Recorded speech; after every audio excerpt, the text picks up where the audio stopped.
Welcome to the channel, and welcome to this game of Warhammer Age of Sigmar with all the points.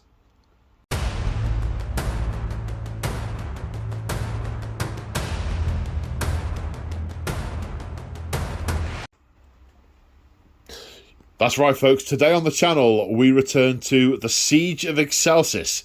This is episode 12, and the siege has made it to the wall. So, before I go any further, this is going to be a super narrative game. So, if that's not your thing, now is the time to bail. For those of you who are still here, the story so far. Some spoilers for Game 11, so if you haven't seen that and you want to see, I would suggest going and watching that first. And if you haven't seen episodes 1 through 10, you can totally do that too.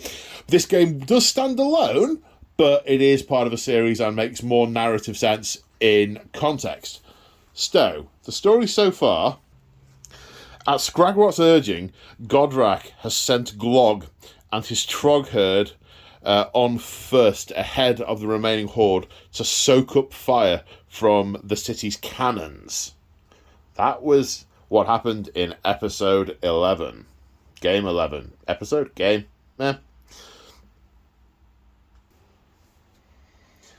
Excelsis' western gate, long ago built up as the main entrance to the city, was dominated by a massive gatehouse tower and flanked by 3 more on each side.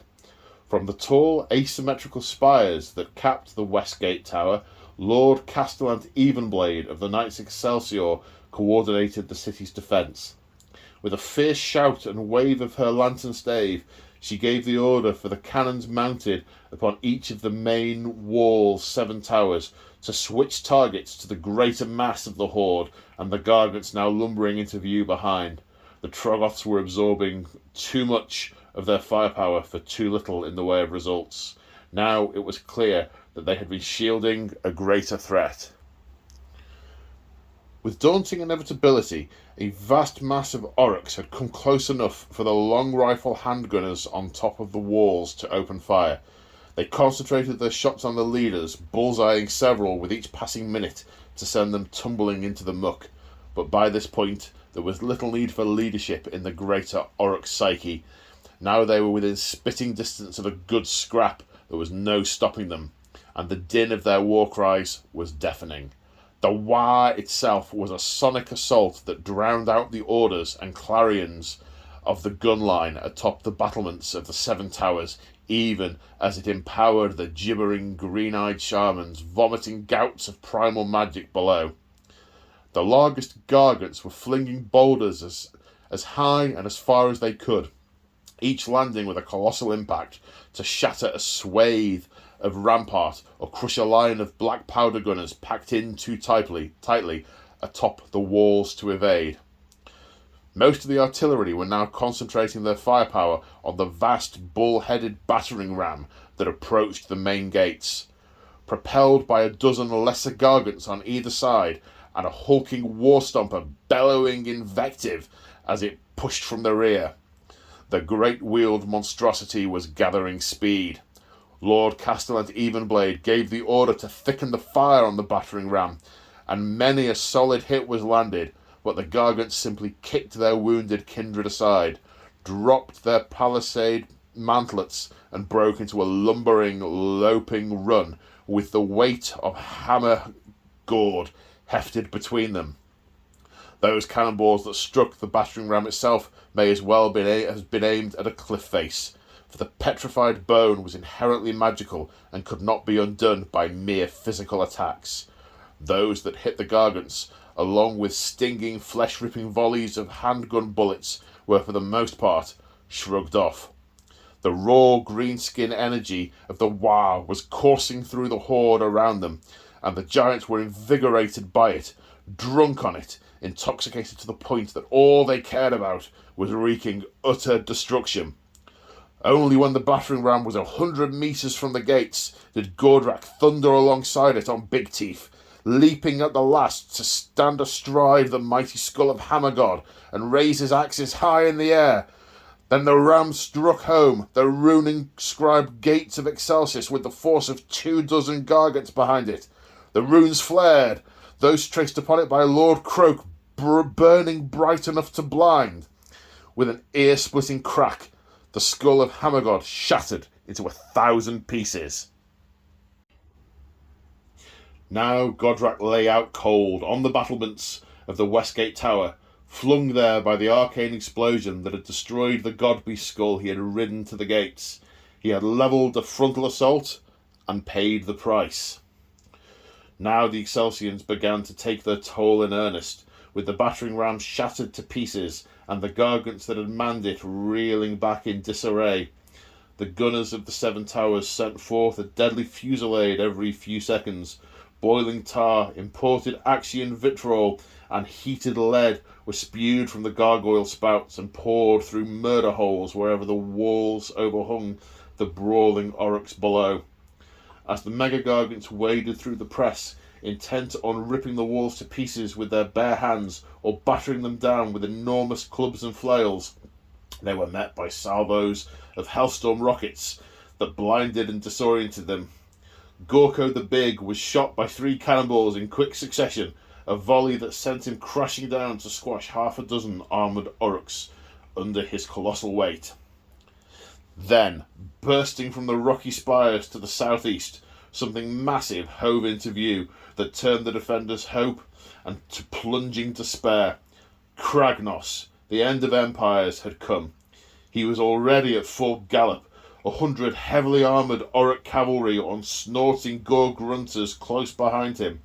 His charge started some distance away, but was made at an oblique angle, curving into a line with the walls as he came in from the flank at speed. The ground cracked under his hooves, fissure forming in all directions, and steady thunder of his charge shook the earth in response. Spires toppled, and badly made shanties collapsed in swathes across Excelsis. Lord Castellan Evenblade shouted from the towers for the tower's artillerists to open fire at will, but their guns were lined up on the looming mega-gargants at the wall, and only a few had the discipline to retrain their cannons and Hellstorm batteries on the new threat barrelling towards them. A trio of smoke-trailing rockets from the nearest tower arced down towards him, a volley levelled in haste but lucky enough to be on target. 2 detonated on the hardened bronze of the shield Tuskbreaker. The other hit his bare chest, leaving a crater of blackened flesh. For a moment, the trailing burst of flame made Kragnos look like a living meteor, but it was with much the same impact he hit the walls of the city. The giant centroid lowered his head at the last, teeth gritted and curved horns levelled. His pounding charge hit the wall so hard that an entire section spewed away. Huge chunks of masonry tumbled like a cliff face in a landslide. Turning, he shoulder-barged another massive section to rubble, then galloped parallel to the wall, keeping the dread mace raised, so that its head crashed through one crenellation after another, bowling over those sheltering behind to clear the battlements entirely. 100 tons of toppling stonework followed him as he dragged his weapon along the top of the walls, smashing monolithic bricks as easily as if they were clay urns. At the same time, the impact of his hooves shattered the ground at the wall's base, sending yet more masonry cascading down. The curtain wall was collapsing, and with a great roar the Gore-Grunter riders pushed their steeds up the tumbled rocks and over into the city beyond. Worse still, with the artillerists focusing now on Kragnos, 3 of the mega-gargants on the north side of the assault managed to reach the city. They brought their titanic clubs to bear, battering great holes in the wall. Then, as the thunder of Kragnos' assault reached a crescendo, and the earthquake of his anger sent the fissures even deeper, an entire half-mile section of the walls collapsed entirely to reveal the skaven dug warrens that had undermined them. Excelsis had gone from being unbreachable to being horrifically vulnerable in the space of a single minute. And this is where we join the story. The flood of Orruks into the city is inevitable, but what can a thin line of defenders do to stem the flood? That is the story we are telling today with this game. So, you'll notice from the table that there is no Kragnos. I'll do a bit of a sweep over the table in a minute and go through what there is and how we're playing it, but the fundamentals are Kragnos is starting off the table, and he is going to be running from left to right. Each turn, he will demolish a wall section, and the wall section will be replaced with an objective. The defenders will then obviously attempt to secure the breaches made in the wall, and the horde of Orruks and pals will attempt to breach and take it. Every time the Orruks can claim an objective, the objective will disappear and another objective will appear further back inside the city as the line of defenders are pushed further and further back. So there are going to be an amount of reinforcements during the game. The Destruction Horde is basically an infinite horde of nasty, horrible, bitey, hitty people that's going to keep spewing onto the battlefield. More units will come on as these go forward. So let's have a quick look at the actual horde.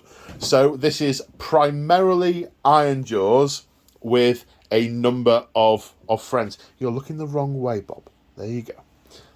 The enemy's over there. I know you're only little and an odd boy, but, you know, get it right. So, sorry. We have lots of Iron Jaws. We've got Brutes. We've got War Chanters. We've got Boys. We've got War Bosses. We've got Mega Crushers. We've got, I think there are a few weird Knob Shamans dotted about the place. All over. We have a small number of Ogres. The horde contains Ogres.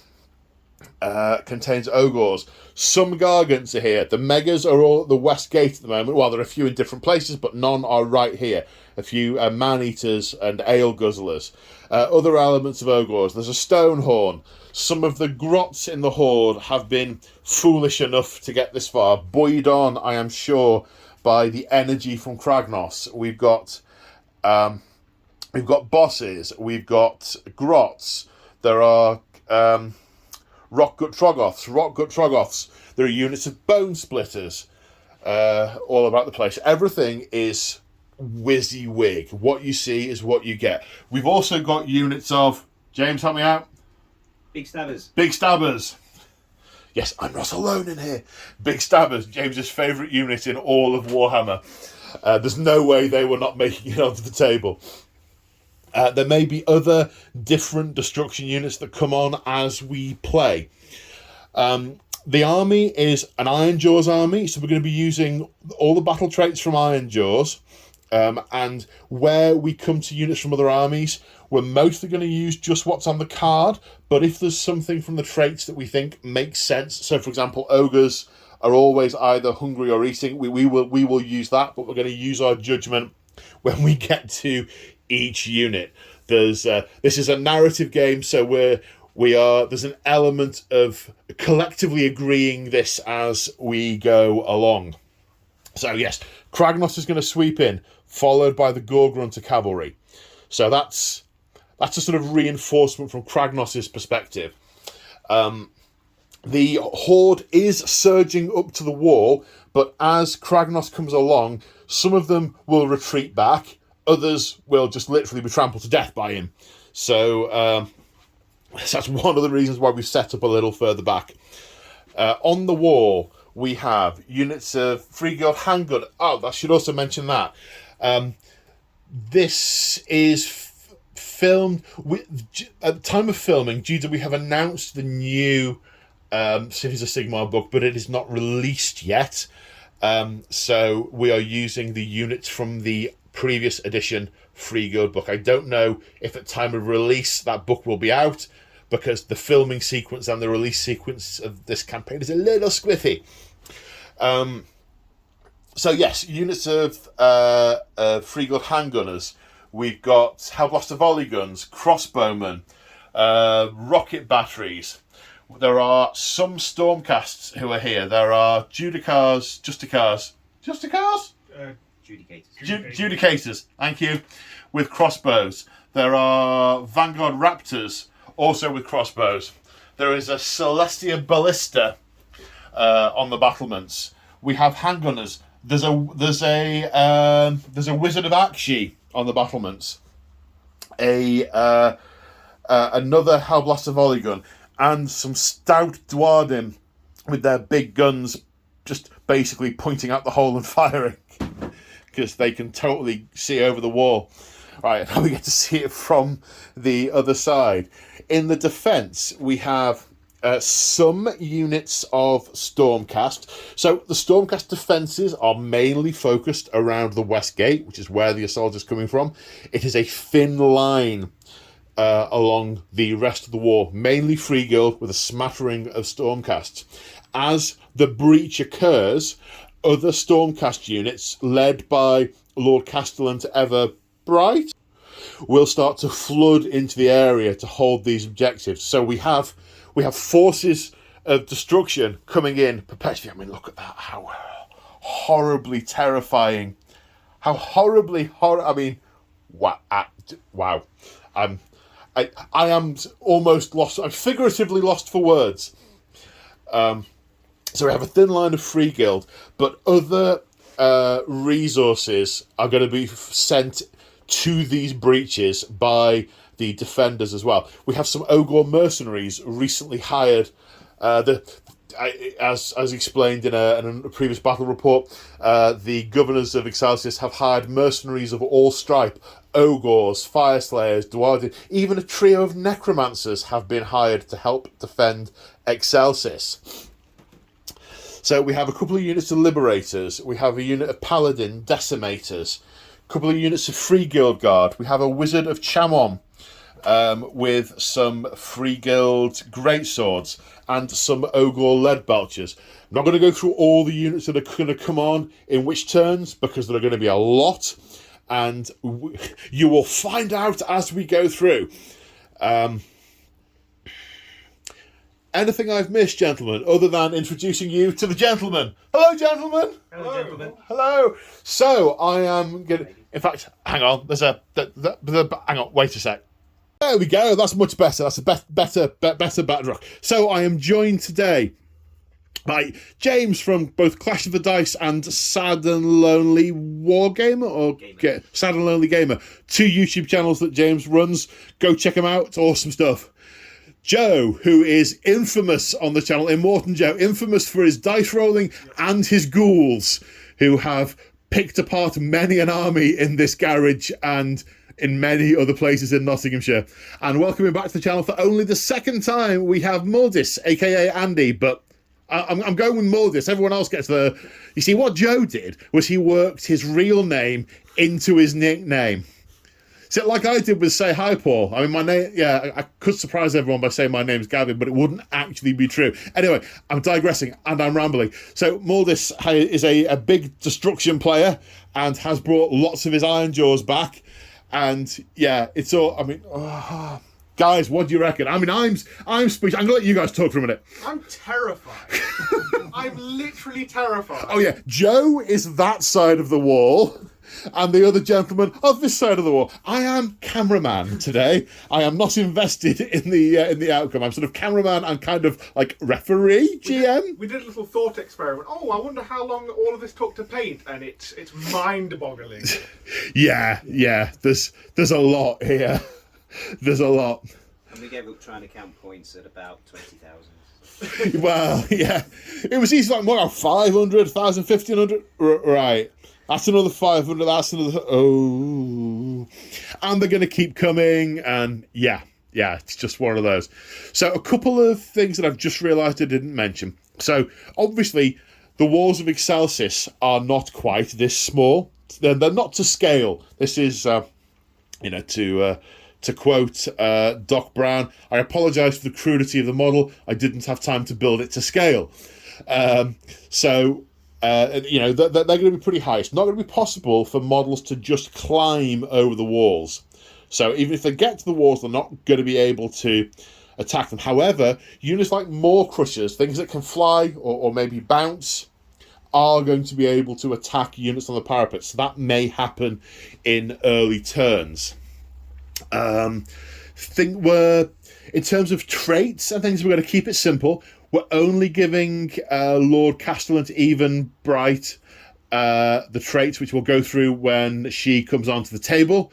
I mean, she looks quite masculine, but that's because there's only one model for a Lord Castellan.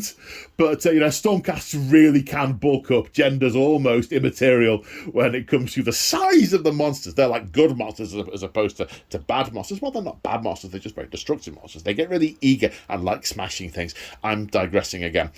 But when it comes to traits, we're not giving anything else traits. We're going with what's on the card, with the slight exception of wizards and priests.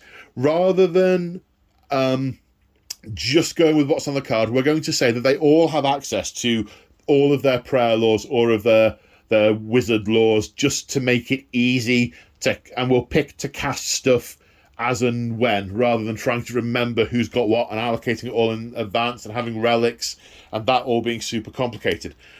Right, I am in serious danger now of rambling for longer than the game's actually going to go on for. Anything I've forgotten, guys, that you can think of? There's so much to think. I think we've got everything. Okay. Any last words on the game before we start? Any final thoughts before we get on to, well, not deployment, before we get on to turn one? Help. No. Okay, so we're in the hero phase of turn one. One thing to note, we've decided we're going to have each battle round, we're going to gain 3 command points each, rather than just the basic 1, because of the size of the battle. Regular viewers of the channel will know we have house rules that say we can use the command points, each one multiple times in the same term. Same for spells, monstrous rampages, etc, etc, etc. Oh, should mention, the walls, as it stands here, are immune to monstrous rampage. You can't get a Maw Crusher going up and knocking it down. A Mega Gargant monstrous rampage would do it, but there's no Mega Gargants here in this scenario. But we do have some wizardry. We have 2 shamans, 2 Weird Gnome shamans, who are each attempting to summon the Foot of Gork. This one is going to try summon the right foot. Goes off on a 10, is that right? Okay, let's see if it casts on a 10. Okay, that's a 10. You have 1 character in range that can attempt to unbind. You're going to try and unbind. You need an 11. I'm going to attempt. That's not an 11. Okay, what does Foot of Gork do? So, Foot of Gork, so when it's cast, the unit takes D6 mortal wounds. Which unit are you going to target? So the only ones really ranged is these handgunners. The handgunners take D6 mortal wounds. Right. Yep, so that's 6 dead handgunners. Ouchie.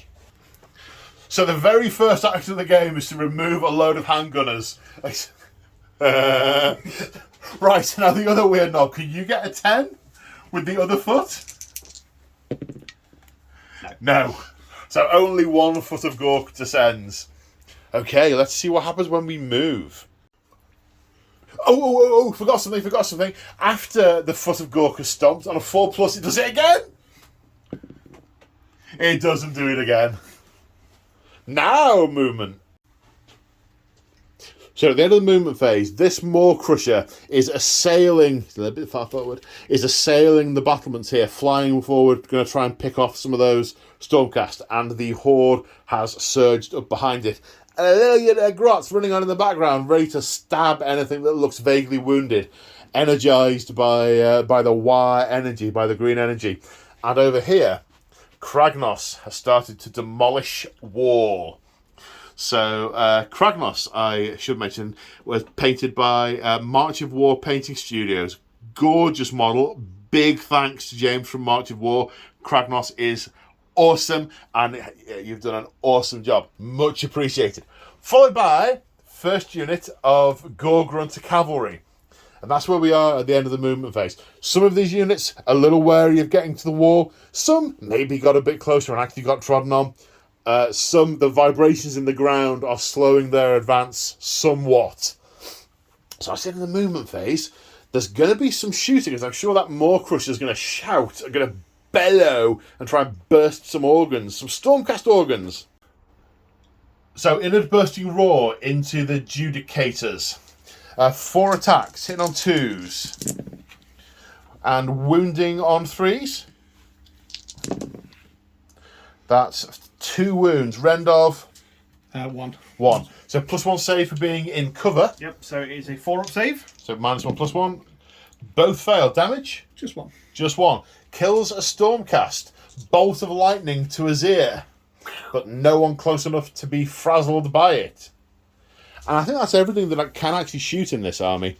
I think they can throw a rock, but they're really not close enough. Maybe a rock gets thrown and it kills a brute or something. What, this one, or...?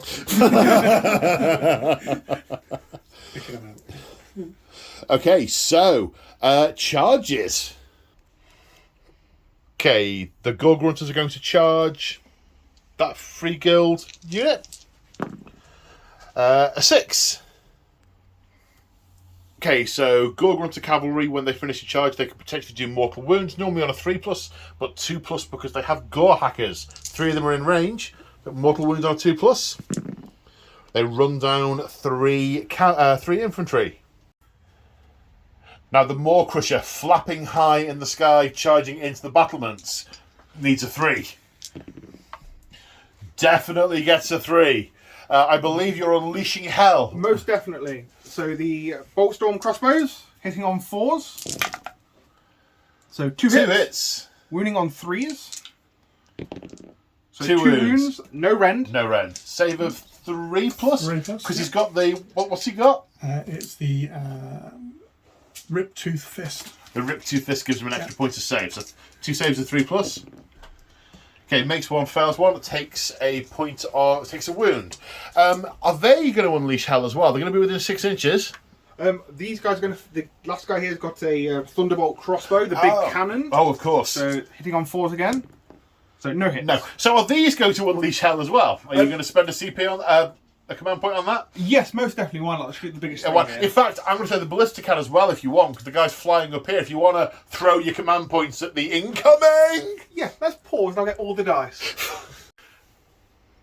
Okay, so we've got the charged shot from the ballista, which will hit on a 4. Is that what it normally hits on, or is that with Hits the on a -1? 3 normally. So -1 for the thing. Okay. On a 4? No. So that bolts of lightning arc past the Maw Crusher in the sky. And then for the Vanguard Rangers? Yep. All of these guys hitting on 4s because of the -1 hit. -1 to hit. And then each hit is 2 hits. Right. 12 hits. Wounding on. 3s. It's a bunch of wounds. And 5 saves of 3+. 1 more wound taken. And in the combat phase, we are starting here. I believe the Gorg Runter Cavalry are going all out attack. Oh, yes. Okay, they're right next to Kragnos. They want to shine. Okay, so we got how many attacks each? 3 attacks each. With the Gore Hackers. With jagged Gore Hackers, yeah. There's 4 in range. One of them is not the boss. So... All out defense. Are you? Yeah. Okay. So all out defending. So 12 attacks, hitting on 2s. That's more 1s than I would expect, but Typical James I was going to say it is you. Yeah.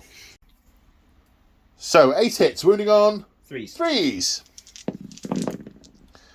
That is 5 wounds.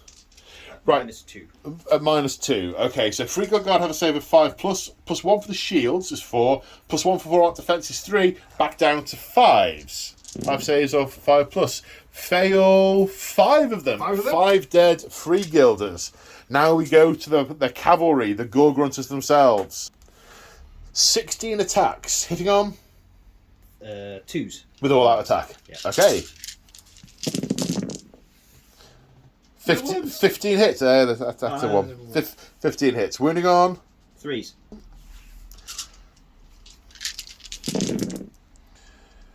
Okay. That's some hits. 1, 2, 4, 5, 10. Rend? No rend. No rend. 10 saves of 3+. That's 2 more die. Because they are really hiding behind their shields. How many is that in total? That was like 7 in total. Ouchie. Knocked down 3 from the charge. Ooh, that stings.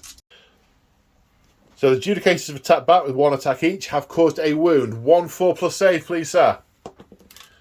Which is passed. Right, now, it's his turn now. Right, Boss Chopper first. 7 attacks, hitting on 3s. 4 hits, wounding on 3s. 3 wounds, Rend. Rend of 1. So, are they in cover? Yes, they're in cover. So 4+ saves. You failed 2 of them. Damage? 2 each. 2 each. 2 Stormcast die, but do they blaze? Do they bleed? Blaze of Glory. 1 mortal wound done to the Maw Crusher in return. Then Mighty Fists and Tail. 8 attacks, hitting on 3s. 7 hits. Uh-oh. And wounding on 3s. 4 wounds at Rend of 2. 2. So +1 for the cover, -2. Takes them to 5s. 5s. 2 pass, 2 fail. Damage? 3 each. 3 each. That takes the unit, because they have 2 wounds each. Do they Blaze of Glory? They do. 1 more mortal wound on the Maw Crusher in reply.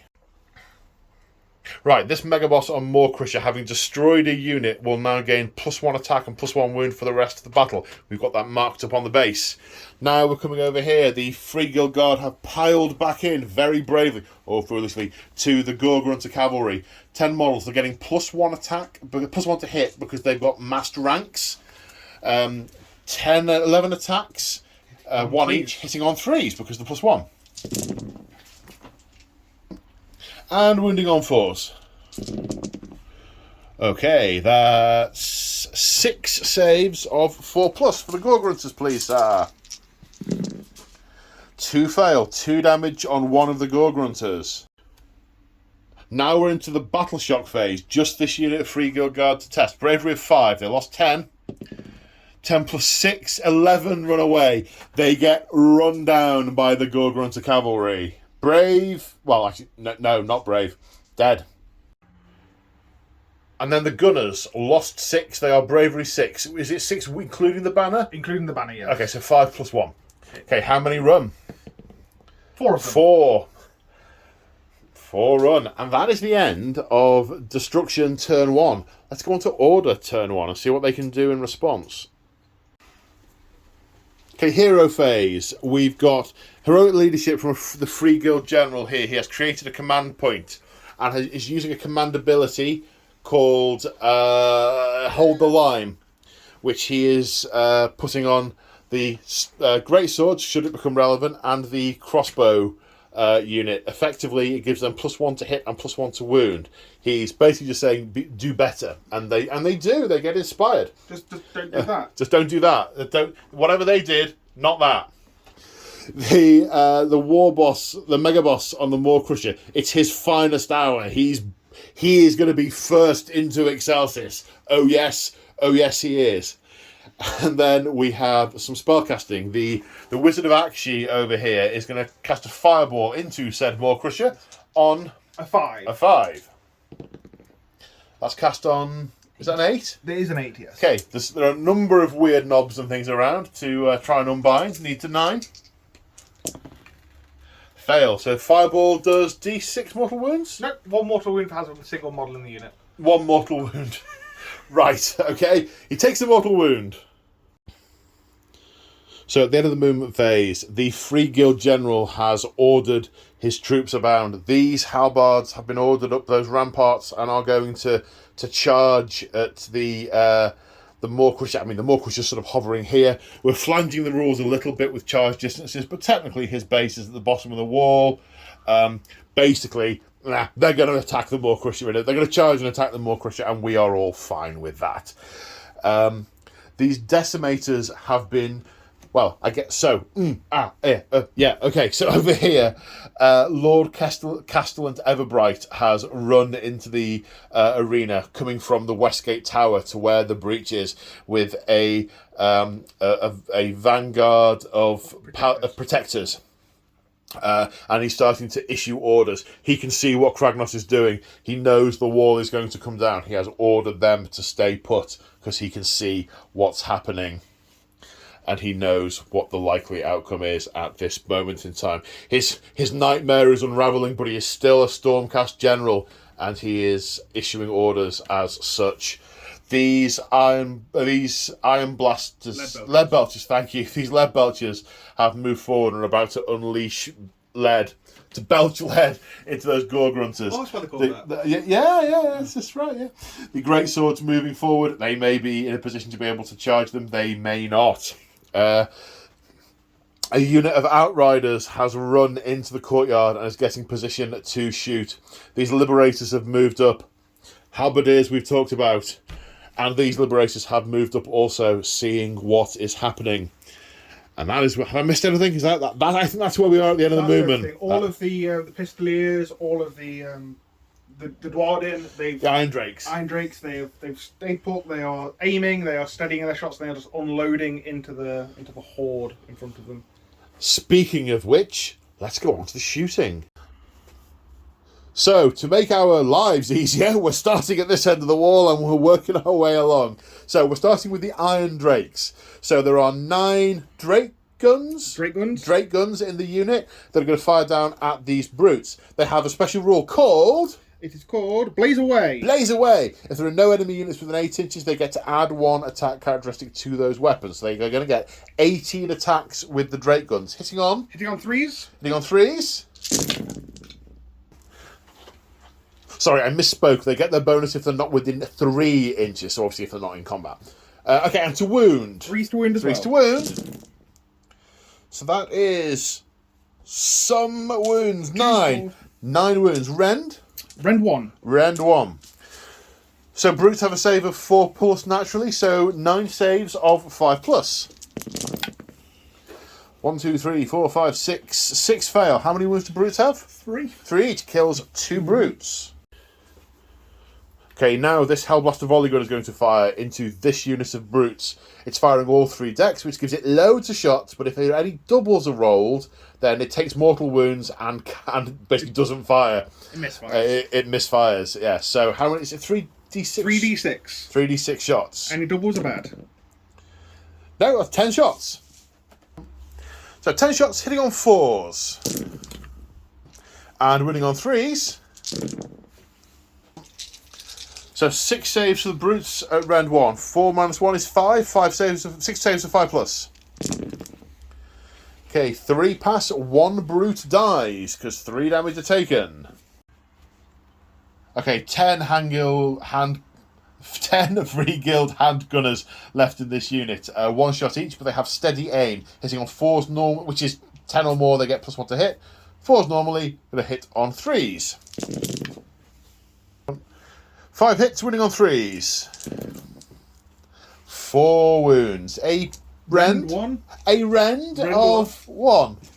Another 4 saves of 5+ for the yellow brutes. Pass 2, fail 2, 2 damage taken. No brutes slain from that volley. Now we come to the Cellstar Ballista. Single charged shot against the Maw Crusher. Hitting on a 3. Yes. Wounding on a 2. Yes. Rend of 3. Rend of 3. Okay, its save is currently 2+ because it's his finest hour, so 1 save of 5+, please, sir. Yes. The lightning just peels off it and earths to the ground for no visible effect, apart from a bit of smoke and a bit of charred meat. Okay, the Vanguard Raptor from the Vanguard Chamber. They are well aware of the threat that these big stabbers pose and are targeting them with extreme prejudice, being as they are residents of this land. 4 shots each, +1 from the Prime, hitting on 3s. Every hit is 2 hits. Okay, so out of the 13 shots, there were 14 hits. Wounding on 3s. Okay, so 12 saves for the big stabbers to take. 6+ save, there's no rend, followed by a 6+ ward. 2 ward saves. So 2 saves and 2 ward saves. So that's 8 get through, 1 damage each, 8 wounds taken. How much do they have in each? How many do they have each? 4 wounds each. Okay, so 2 die. Now we have the Hellstorm rocket battery is firing into the Maw Crusher.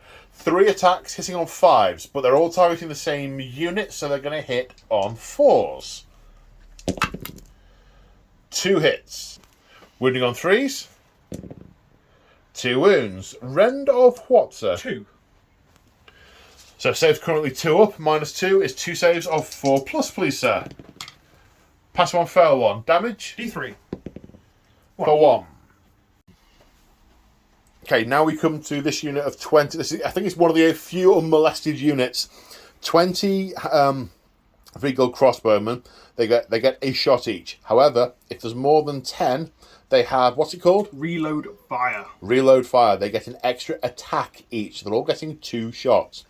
They've also been told to hold the line by the Free Guild General, so they're getting a +1 to hit and +1 to wound.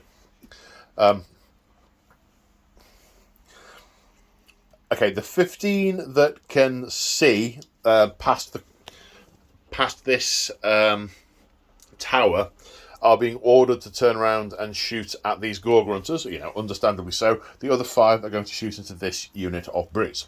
So 10 shots into the brutes, hitting on 3s. Unless you go all out attack with them and then you hit on 2s. Hitting on 3s. Hitting on 3. Okay, hitting on 3s. He's got something in mind for that CP. Okay, hitting on 3s.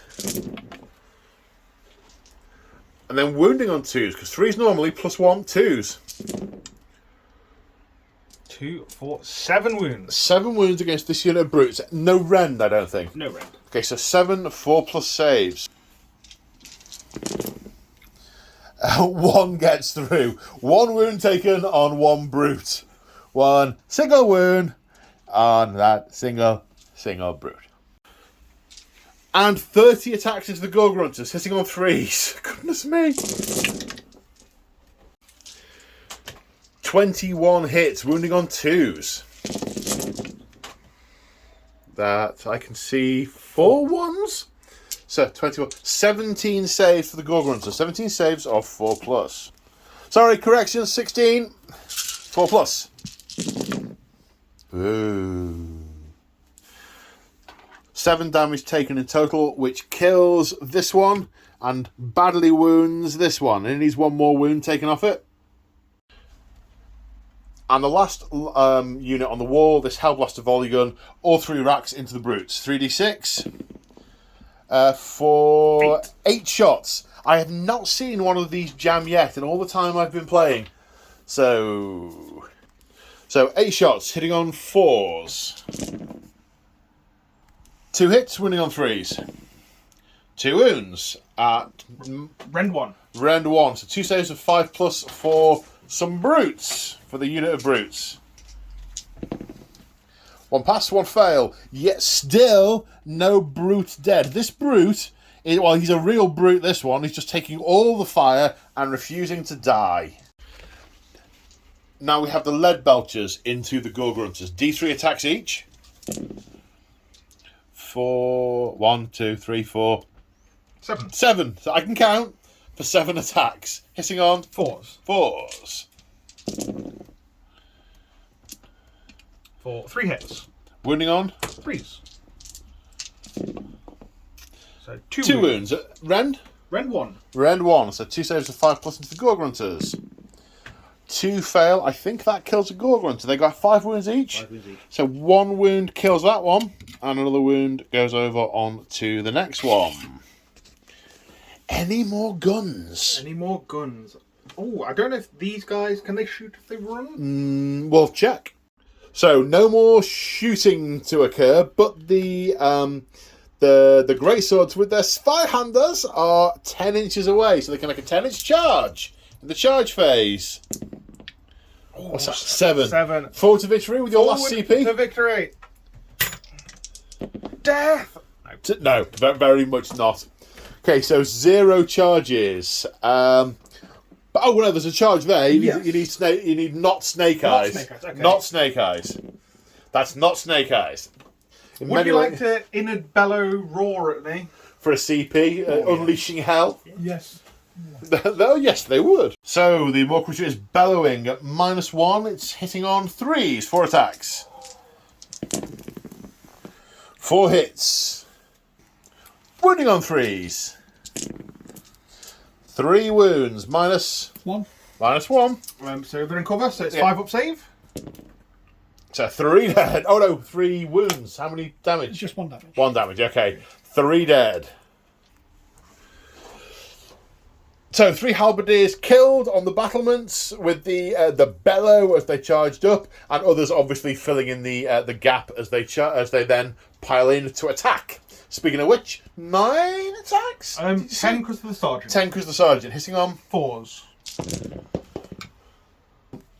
6 hits, 3 to wound.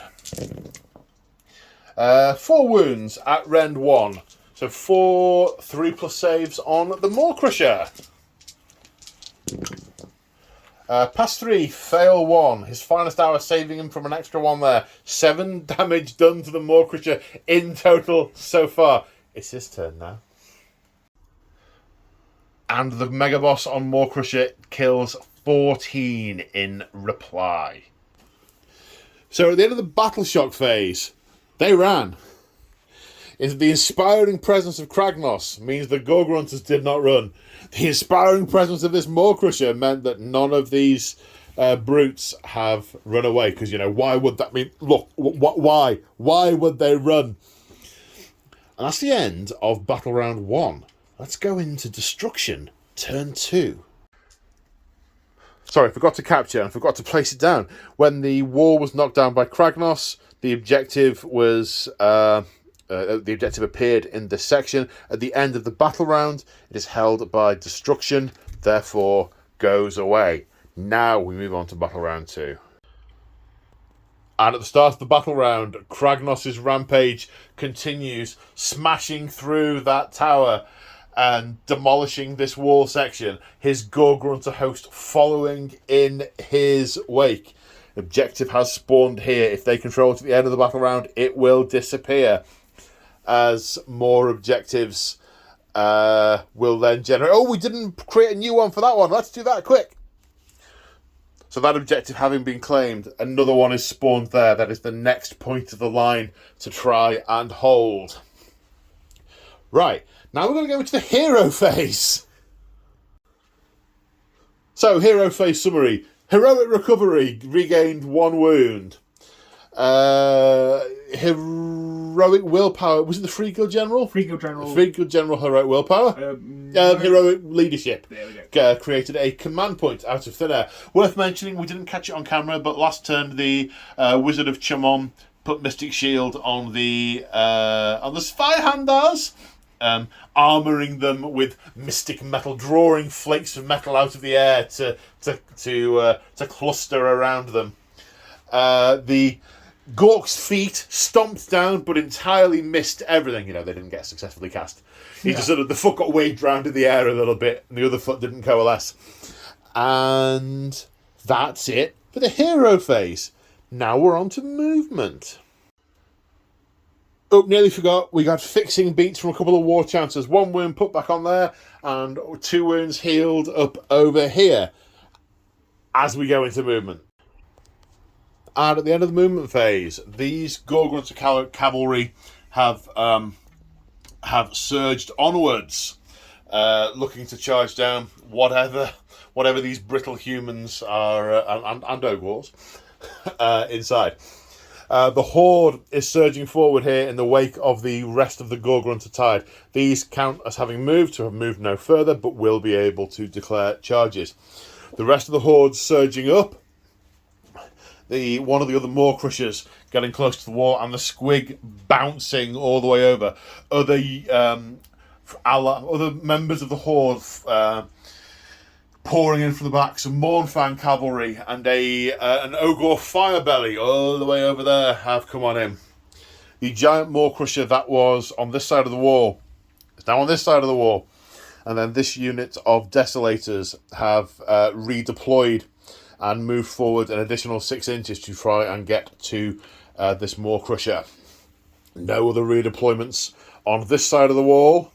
So we're on to shooting, and I think I used the phrase wrongly. This Maw-Crusher bellowed and killed 3 of these handgunners. And this one has bellowed into these outriders, doing 3 wounds. So 3 saves, -1, so 5 up becomes 6 up. No saves. 2 wounds each, 1 dies, 1 takes a wound. And now we have some throwing rocks from the Man-Eater Gargants. This one is throwing. How many attacks? Just 1. 1 attack, hitting on. On a 4. Oops. 1 misses. What were you throwing it at? I should have asked. Or The gun. the gun. Right, okay. And over here we have another Man-Eater Gargant that's going to throw a rock at The Spyhanders. the Spyhanders. Okay, hitting on 4. Misses. Lots of rocks being hurled at targets that are a little bit like Lord of the Rings, where the Orc General just stands there and he's like, yep, steps to the right. Okay, so I think that is shooting now, and we are on to charges. So we're going to start on this side of the table and work our way across. So first off, this unit of Gorgrunters are charging. They get 3d6 because they're near Kragnos. No, these ones don't. The yellow unit will, because they have to be wholly within 12. My apologies. 2d6 charge. 6. 6 inches. Now this unit of metal, I was going to say unpainted, but the models are painted. Bare metal Gorgrunters are charging. Do they get the 3 inches? No, because they're not all wholly within. Correct. Yep.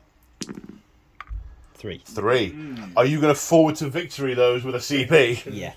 I don't think they want to show themselves up in front of the god. No, quite. 7. And this unit of Gorgrunters ends up piling into the greatswords. Now this unit of 3, because they are wholly within Kragnos, get to roll 3d6 inches for charge. For a total of 8. And impact damage, as it were, 1 mortal wound kills a great sword, and 1 wound put on the ogres. Now we come to this Maw-Crusher. It's going to charge. Definitely gets in, but they get a free stand and shoot, those guys. Ooh. And 2 wounds taken by that Maw-Crusher. I suppose, Joe, if you want to, you could stand and shoot with some of the other weaponry, but if you want to. And now this Maw-Crusher is going to charge. 7 inches. But these Vanguard Raptors unleashed hell after this. They moved into the Liberators. 8 saves of 3+. Fails 4 of them. 4 more damage taken. Okay, and we're starting the combat phase here. This Maw-Crusher is attacking the Liberators first. How many attacks has the Mega Boss got now? 9. 9. Okay, what's he hitting on his current level of damage? 3s. 3s. 9 attacks hitting on 3s. So they that's 8 hits. Oh, only 8. It's only 8, Joe. It's only 8. It's all right. And wounding on? Wounding on 3s. 3s. So that's 7. 7 saves at rend. 1. 7 saves at rend 1. Okay, so it's going to be 5 up saves. How many failed? 5? 5, yeah. 3 damage each. 2 damage. 2 damage each. So that's 10 damage. The unit's got 10 wounds. Yeah. So they turn into a bolt of lightning. Yeah, this little Stormcast that couldn't. But he couldn't, no. And the Liberators are no more. Now the greatswords, the Freeguild greatswords have activated and piled in to these Gorgrunters. And are splitting their attacks. 4 are going into the yellow unit, 5 are going into the silver unit, but the champion is going into the yellow, so that kind of evens the attacks out a little bit. They've still hold the line from the Free Guild General, which means they're going to get +1 to hit and +1 to wound.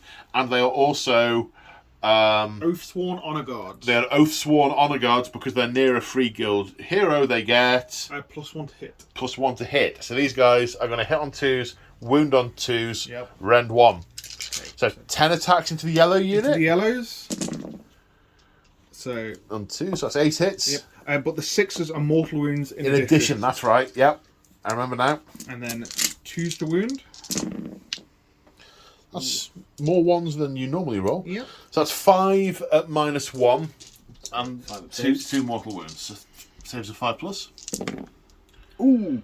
So 5 is 7 damage in total on that unit. So that's 1 and a bit, and then into the next unit. 2s and 2s. 2 more mortal wounds from 6s. And 2s to wound. 8 in total. 8 saves of 5+.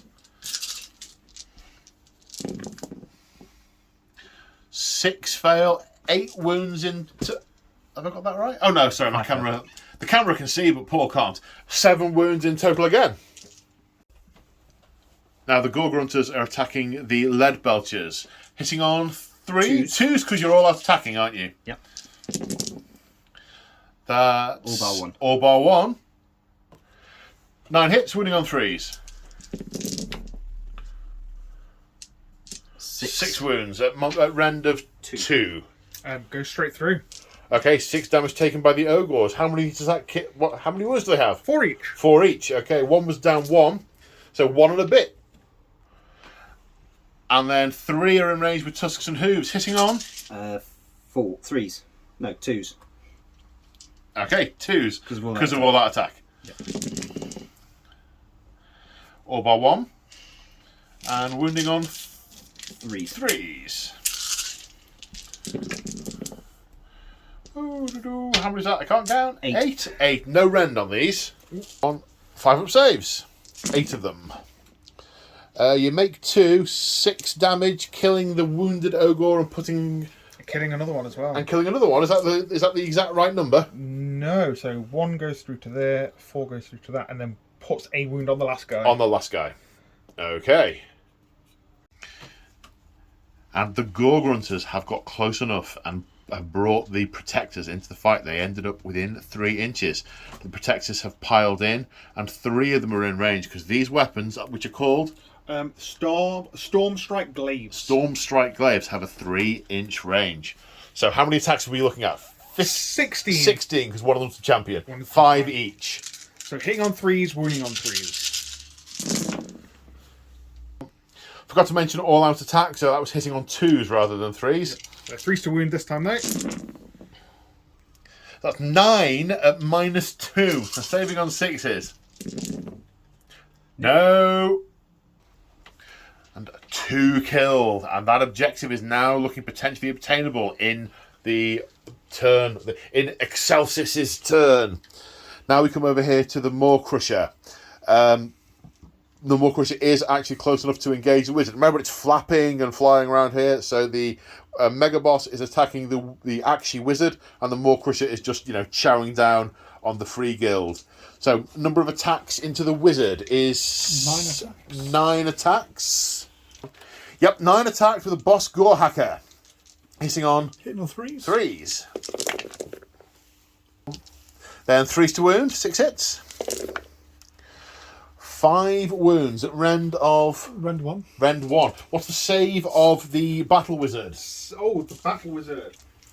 Yeah, it's a save of 6, but he is in cover, so you need 5 saves of 6+. Oh, easy. He says, with confidence. Well, 1 save. How many wounds each? Damage each? 2. 2. Okay, 10 wounds, 8 wounds. He doesn't have 8, I wouldn't have thought. No, he's 5. He's got 5, yeah. So he's dead. Right, now let's see what the Maw Crusher does to the Rifleman. As expected, the Maw Crusher eats the Rifleman. And... oh no, it's not all the attacks, is it? Because the Gorgrunters over here get to attack back against the great swords. They are great swords. The Spyhanders, great swords. Okay, the yellow unit of Gorgrunters are attacking the great swords. They have a 4+ save naturally. They are also still under the effect of the Mystic Shield, so plated with fragments of chamon. And they are all out defending. So it's 9 attacks? 7. 7 attacks, hitting on 3s. 5 hits. Wounding on 3s. 5 wounds at rend 2. So 5 saves and 4+. 4 pass, 1 fail. 1 great sword dies. And then 3 saved from the attacks by the mounts of no rend, so 2+. Now there are your 6s. That would have saved the wizard's skin. The glory of Sigmar. Well, quite. After piling in, the other units of Gorgrunters also have 2 in range. So same again, 7 attacks, hitting on 3s. 4 hits, wounding on 3s. 1 wound, so with a rend of 2, 1 save of 4+. Dies. And then 1 2+ save from the mount, which is passed. So 2 greatswords in total only are killed through magic and might. For Sigmar! And then this really annoyed ogre steps forward to attack these Gorgrunters. He has bludgeoning blows. Basically, he's trying to hit them with a cannon. Yep, so 2 attacks. hitting on 3s. Wounding on 3s. Rend of... No rend. No rend, but 2 damage. So 1 save of 4+. No, 2 damage taken from a cannon in the face. So at the end of the battle shot round, these guys are fine, the ogre's fine. One of the Gorgrunters has run away on a legendary roll of a 6. I think we believe that a large piece of masonry has just fallen on it and squished it. And I choose to also believe the same is true of the single greatsword that failed his battle shock. A rock has tumbled down and squished him. Everything else is... oh my god, just look at that. It's horrific. Everything else is good. So that's the end of Destruction Turn 2. Let's see how Turn 2 goes for the forces of the city of Excelsis. So here we are in the hero phase. The Lord Castellant has generated a command point, heroically leadershiping people. The Maw-Crusher on the other side of the wall has heroically recovered 1 wound, and this little fella here has just successfully cast Flock of Doom, which does... We were doing it off camera, and then I thought, oh no, this sounds far too interesting. You rolled 12 dice. It was when you said 12 that you got my attention. So roll 12, pick your enemy unit, and roll 12 dice. On each 6, they take a mortal wound. And this is one of the Excelsis specific spell laws, isn't it? So they're tapping into the power of Gur. A mortal wound. A mortal wound. On which unit? The Gorgrunters, the yellow Gorgrunters. Yellow Gorgrunters. Okay. The Lord Castellant is using his Warding Lantern to give a friendly Stormcast unit +1 save, which is going to the Protectors. Okay, so here we are at the end of the movement phase, and what has happened? Well, lots has happened. So these Vanguard Raptors have sussed out what's coming, and they have come down from the wall to try and do some damage to this Maw-Crusher. Flooding into the square, we have Lord Relictor with a unit of 10 Liberators at his side and sides. Then, following on the heels of the Lord Castellant is a unit of Free Guild Handgunners pouring in. The Free Guild General has moved forward to join his Spyhanders in the fight against the Gorgrunters. The Chamon Wizard has backed off from the impending peril, and the Outriders are getting closer with their guns. But a large, the sound of trumpets and a cavalry charge from one of the mounted free guilds, this Imperial Free Guild General. Imperial? No. This Free Guild... Wrong game! This Free Guild General on Griffin and 2 units of 6 Demigryph Knights come pouring at full speed to plug the gap. All the fast units are getting here as soon as they can to stem the tide, ready to sell their lives bitterly and dearly to prevent the Horde's advance. Someone might say it's a forlorn hope. It's a forlorn hope. And they'd be right. So, yeah. Have I forgotten anything from movement? Movement. No, I think I've got it all. The Lord Castellant Everbright's moved up a bit to charge into these Gorgrunters, but that's about the size of it. Got to clear that objective. We can't even see the objective under there at the moment. Let's find out if that can also be cleared this turn with the Demigryph charge. And I think we'll say Kragnos doesn't count from an objective point of view. He's not holding anything. His head is very much in the wall. He's otherwise distracted. Well, quite. Otherwise distracted. Well put. Okay, let's go on to shooting. So starting the shooting phase, the lead belcher is fired into the Gorgrunters and put 1 wound on the unit. Now these handgunners are, whoever can see the Gorgrunters are putting fire into them. The rest are coming into this other unit of Gorgrunters down here. I think 12 and 8 respectively, we said, didn't we? And 4 wounds were put on this unit of Gorgrunters, killing 1 of them. And now there are 4 saves to take in this unit at Rend -1, so 4 saves of 5+. 2 damage. 2 damage, which kills 1 of them. They have 5 wounds each, don't they? Yep. 1 was on 3. So now we come to these Outriders. I think I forgot to mention in the hero phase that Hold the Line was again used by the Free Guild General on the Zweihanders himself and these Outriders. So the Outriders have D3 shots each. Yep. Normally hitting on 5, but 4s because of Hold the Line. But let's see how many shots they get. Okay, so it's D3 for each of them. So 1, 2, 3, 5. 5. But each one gets an extra attack Because they're of? expert gunners. Right, and what's the... They have to be within... There's no enemy models within 3. Ah, right, okay. So they're going to get 5 plus 4, 9 shots. 9 shots, hitting on 4s. And with a +1 from Hold the Line, wounding on 2s. Is that all of them? No, it's 3 of them. 3 of them. What's the Rend? Rend 1. Rend 1, okay. So, let's go here. Rend 1. So, 5 plus saves. You need... Okay, you save 2 of them, so 1 more damage taken. Not dead yet. You're in danger of killing a unit, but that danger has possibly passed. So now we're shooting with the Vanguard Raptors. 1 of them is turning around to put fire into those Gorgrunters, and these 2 are firing into the Maw Crusher. That one has fired with his 4 shots and generated 8 wounds. Yeah, that's nice, isn't it? No Rend, so 8 saves of 4+. One, 2, 3, 4. 4 wounds. He has taking up to 7 damage, which kills him. So 8 shots went into this, all hitting, making 16 hits. After wounding, 12 saves of 3+ to be taken for this Maw Crusher, please, sir. 3+. Ooh, 1, 2, 3, 4, 5, 6 damage taken. 15 damage taken out of 21 wounds because he's gained 3 from killing units throughout the course of the game. Ouch!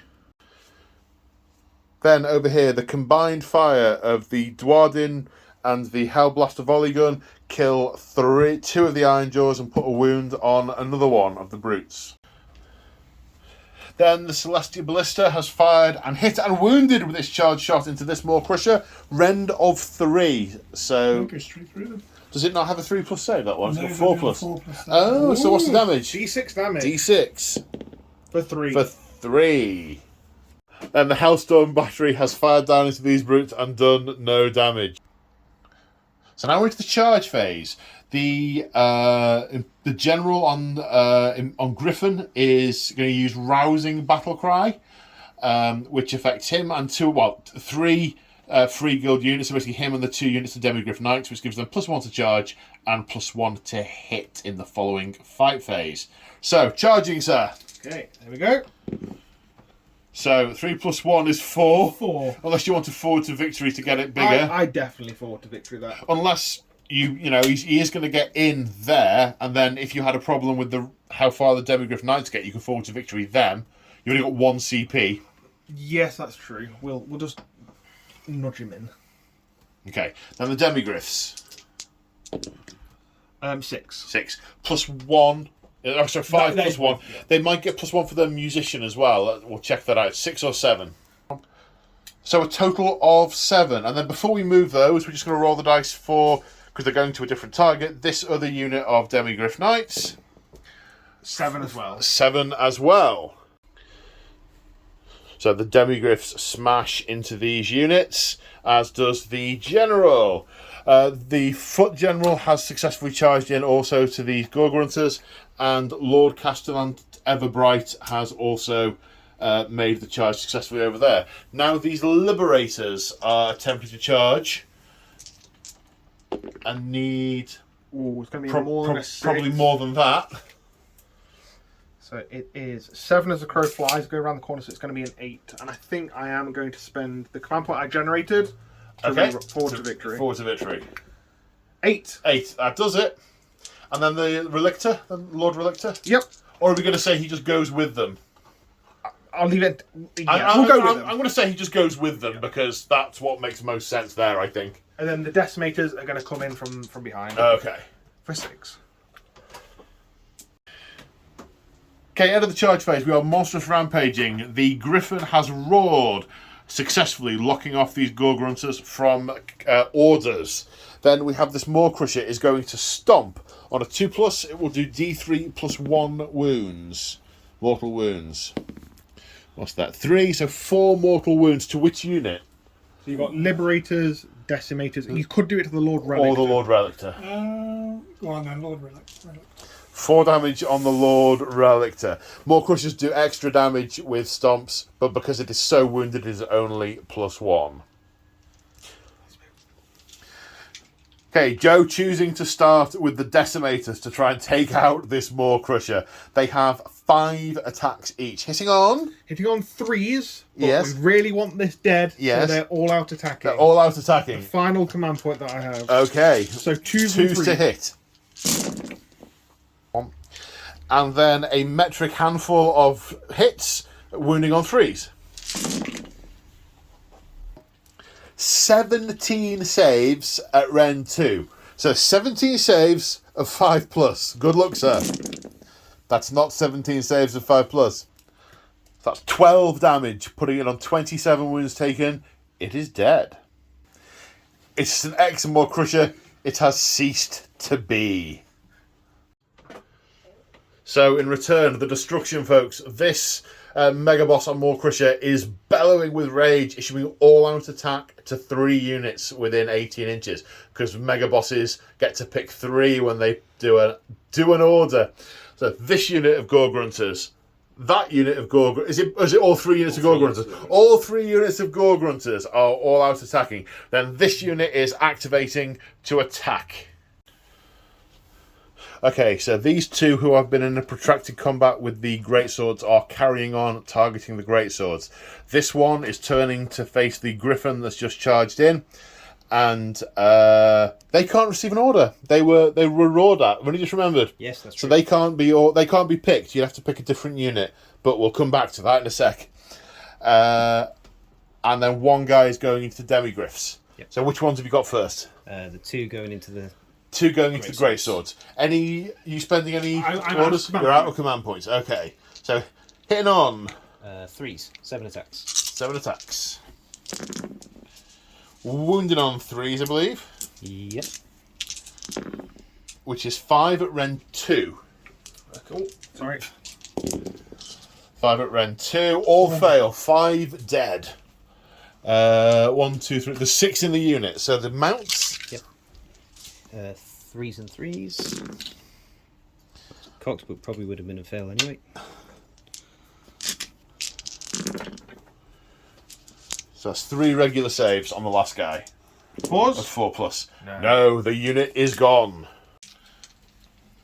Okay, so 1 unit attacking the general, 1 model attacking the general, 3 attacks. 2. Wounding on 3s. Nope. Just out of interest, what is his save? I was about to ask you. 4+. 4+, okay. And then 1 into a demigriff. Hang on, we've got the mount. Oh, the mount, of course. 2 hits on 3s. 1 wound. 1 regular save of 4+, which is failed. 1 wound on the general. And then into the demigriffs. 2 hits. 1 wound. -2. -2, 1 save. What's the demigriff save? 3. 3. Okay, yeah, so 1 save of 5+. Pass. Which is passed. And then the mount. 3 hits. 2 wounds. 2 saves of 3+. 1 wound put on the demigriffs. So that completes this unit's attacks. Now they killed an entire unit, and this is an Iron Jaws army, so the smashing and bashing rule, which we all agree should be called smashing and bashing, means that rather than selection going back to the opponent, another Iron Jaws unit can be selected to attack, which is going to be this unit here. So each attacking with pig iron choppers. How many attacks each is it? 3 still? 4. 4 attacks each. Pig iron choppers hitting on 3s. With an extra attack from the boss. Okay. Wounding on 3. Apologies, they were hitting on 2s because of all out attack. Now wounding on 3s. So that's 9 saves on this unit of demigriffs at -1, so 4 ups. I can see 4 fails. How many wounds do they have each? Is it 3 or 4? They have 4 wounds 4 each. That kills a demigriff knight. And then the mounts attack. Hitting on 2s because of all that attack. 9 hits, wounding on 3s. So 5 wounds. No rend, so 5 saves of 3+. 2 fails, so 2 wounds on one of the other demigriff knights. Now the demigriff knights have piled in. They are 3 attacks each, +1 for the preceptor, hitting on 3s, but +1 for 2s because of rousing battle cry. So hitting on 2s. Right, force to wound. So that's 6 hits, but because they charged with their lances, they are rend 2, 2 damage. So 6 is to save because -2. Make 2. Make 2, so 4 got through, 8 damage from the lances. Then beaks and talons, how many attacks each? 3 attacks each. Okay, hitting on 2s because of rousing battle cry. okay. Then wounding on 3s. The savage ferocity rule, meaning 6 is to wound, do mortal wounds in addition. So that's a lot of mortal wounds, Joe! So, Joe's found his form. So that's 7 mortals and 12 saves at round 1. So 12 saves of 5+. And they're dead. What one assumes. Then this Gorgrunter killed the Lead Belcher, and then in return, the Lord Castellant is attacking the Gorgrunter with The Castellan's Halberd. So 4 attacks, 3s to hit, 3s to wound. 3 hits, 3s to wound, 3 wounds. Rend, Rend 1, 2 damage. 3 saves of 5+. So 4 damage gets through. Okay, and then her companion, her Grifthound. Is it uninjured, that Gorgrunter? Yeah, it's got 1 Okay, 1 wound left now. The Grifthound's got 4 attacks, 3s and 4s. 4 hits, it's angry. It's hungry. 1 wound. 1 save of 4+. Is it going to live? Yep. Yes, it is. And then the protectors have finished it off. Now this unit of Demigriff Knights is activating and attacking the Gorgrunters. With the Halbards, they have 3 attacks each. Correct. They're hitting on 2s because of the order that they were given earlier. Rousing battle cry. Rising Battle Cry, so hitting on 2s. Then wounding on 3s. So that was 14 wounds at Rend 1. 5s. 1 pass. Now you're getting your form back with the dice. Yep. So that's 13 wounds, which kills 2 and badly injures the last one. But then, of course, the Demigriffs themselves get to attack with their beaks and claws. 2s to hit. And 3s to wound. 6s are mortal wounds. Wounds in addition. So that's 2 mortal wounds. That's enough to kill the unit. Yep. The saves are now immaterial. These Gorgrunters are dead. But in their eagerness, these Demigriffs have come awfully close to these Gorgrunters who are wheeling around and attacking out of, well, spite, really. So with Pig Iron Choppers, they've inflicted 8 saves to be taken at -1. 4s. Failed 2. 2, okay. And then the mounts. And then 10 saves with no rend from the... What was it, Cleaves and Hooves? Something like that. Something like Leaves and claws. that. Ooh. 1, 2, 3, 4, 5 damage, killing another one and wounding another. Then finally in Battle Round 2, these demigryphs passed their battle shock test, no one running, and over there, insane bravery played on those brutes. They are not running away from any Dwarden. No, they're not. So that's the end of Battle Round 2, as Kragnos continues ploughing through the wall. And Kragnos' rampage continues. He has ploughed through this section of the wall. There were some Stormcast Eternals here who were far too close, and I have decided they have been killed by falling masonry. Lightning shooting up to Azir, doing nothing to Kragnos. Now let's have the hero phase. So in the hero phase, this is going to be a complicated one. So first off, heroic actions. It's this more Crush's finest hour, and you attempted heroic leadership with the Lord Relictor and failed. So that's heroic actions done. Now, there are a number of war chancers that have used killer beats in order to heal units up. That unit of brutes has been healed, as has that unit of brutes. Fix-it beats. Fix-it beats. What did I say? Killer beats. Fix-it beats. I do apologise. So a couple of war chancers are using Violent Fury. This one is using it on this unit of brutes, which means they're going to be +1 damage with their melee weapons. And this war chancer is using it on this unit of brutes, making them +1 damage with their melee weapons. That's all the war chanting done. We have also done...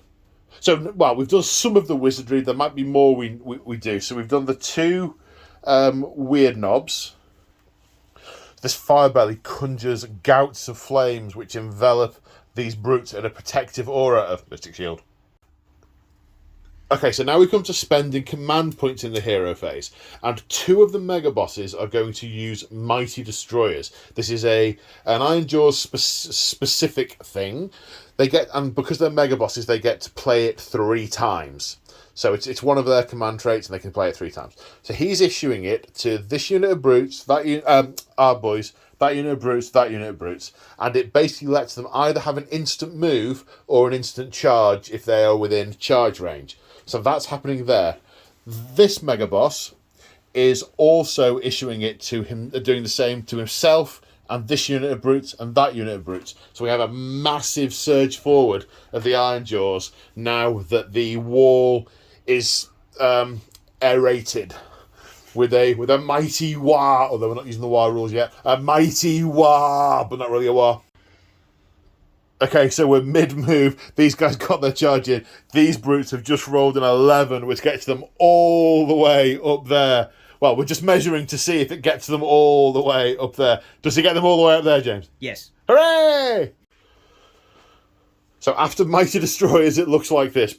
Our boys in combat, brutes in combat, our boys nearer, Mega Boss a lot nearer, and these are boys what feels like just a little bit nearer. But of course, any units that are wholly within Kragnos are going to charge with 3d6.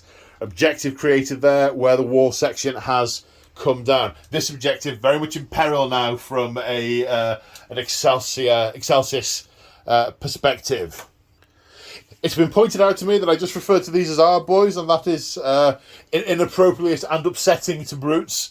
So I apologise if any brutes have been offended by my poor choice of words, and thank you for pointing it out to me. Right. We're in the hero phase, aren't we? Yeah, we are in the hero phase.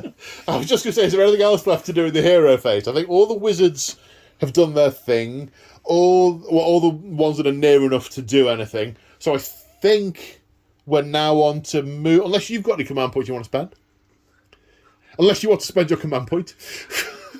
Want to go home? You are home. Okay, movement. So here we are after the movement phase, and I thought I'd give you the view from this side of the table. There was a very nice, large, secure wall on there, bristling with guns. It's gone away. It went away, and yeah. Okay, so I'd just like to point out Yes, the Joe. only guns on the wall are these guys, which are not going to be there much longer, and these stubborn Duardin who just refuse to move. I think I'll jump off in a minute. He said, "Not yet, laddies. We got plenty of time." He's looking at him coming. We got 3 more volleys in us. 2 at most, sir. 3, lad! Okay, so what's happened? So this Mangler Squig has come over the wall, as has this Maw Crusher. They've demolished this building in the process. Everything has got a lot closer. Thunder Tusk. A Thunder Tusk, thank you, I had it earlier. A Thunder Tusk has marched into view, as have some saber tooths following on from the Mournfangs. And over here, more of the Gore Grunter cavalry are streaming on in Kragnos' wake. They're starting to get a little bit blunted now as they are, while tripping over the horde that is actually making its way into the city. We've got all sorts of units moved up along here. All these brutes moved up, and the Mega Boss. A number of them getting within 12 inches of Kragnos, wholly within 12 inches of Kragnos for the 3d6 charge. Maw Crusher, Gargant ploughing through here. Bone Splitters following up. Gore Grunters coming on. More Gore Grunters coming on in the background. And yeah, that's where the movement phase has ended, and sucks to be you. Super sucks to be you. And from this angle, it looks equally terrifying as the horde of destruction starts to pour into Excelsis as we go to the shooting phase. So into the shooting phase. This Gargant threw a rock up here at that and did no damage to it.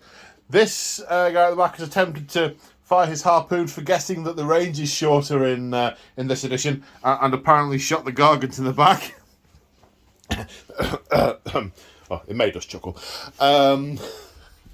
This Maw Crusher has bellowed at these Decimators to no effect.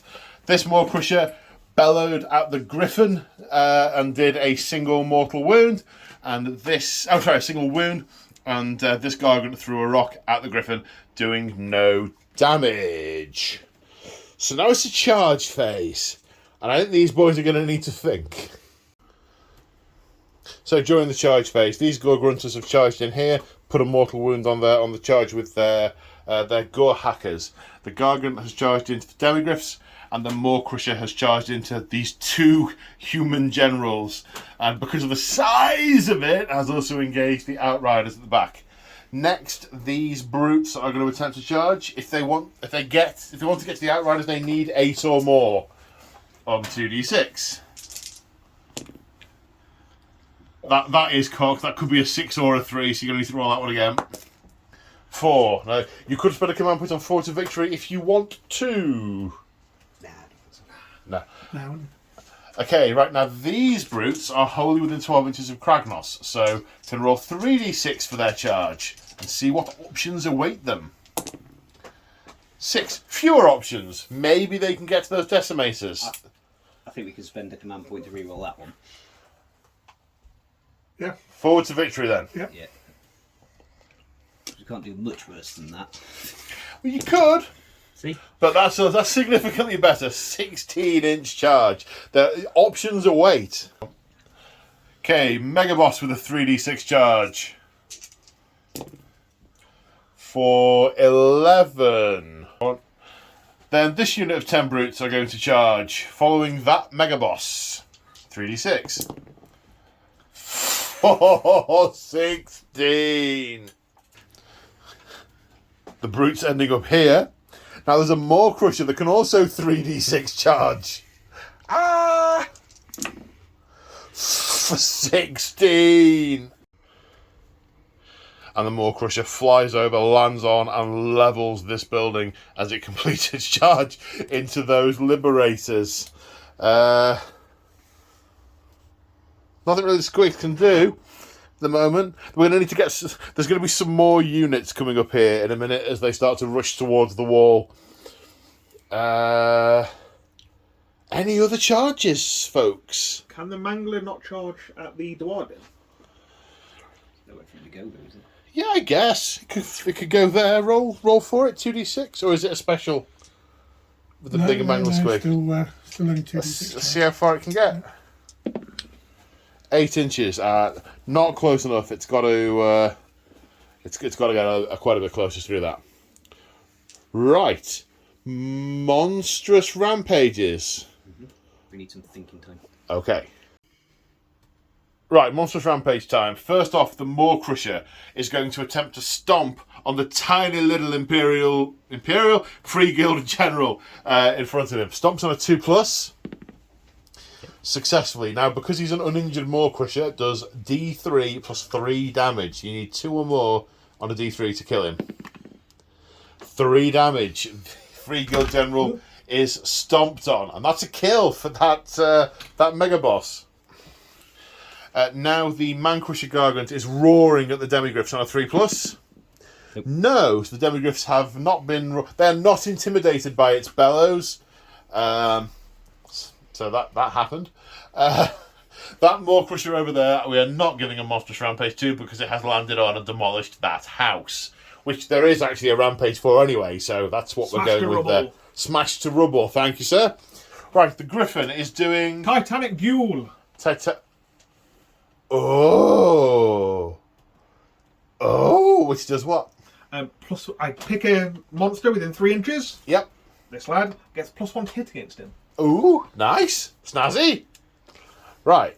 Do you know where you're starting, guys? You need another minute, I can tell. Okay, the first thing is the Mega Boss is issuing all-out attack on himself, but because he's a Mega Boss, gets to do it 3 times. And on these brutes and on these Ardboys. Those Ardboys, of course, are on +1 damage from the War Chanter. So +1 to hit. The Free Guild General is going to all-out defense himself. Good plan, Free Guild General. Makes a lot of sense. 7 attacks with the Boss Chopper and Rip 2 Fist. Hitting on? 2s. 6 hits. 1. And wounding on 2s because it's his finest hour. 6 wounds. Rend? -1. -1. What's his save with the shield? And Base 4+ save. yeah, +1 for the shield. +1 For all out defense. So it's back down to 3+ with the Rend.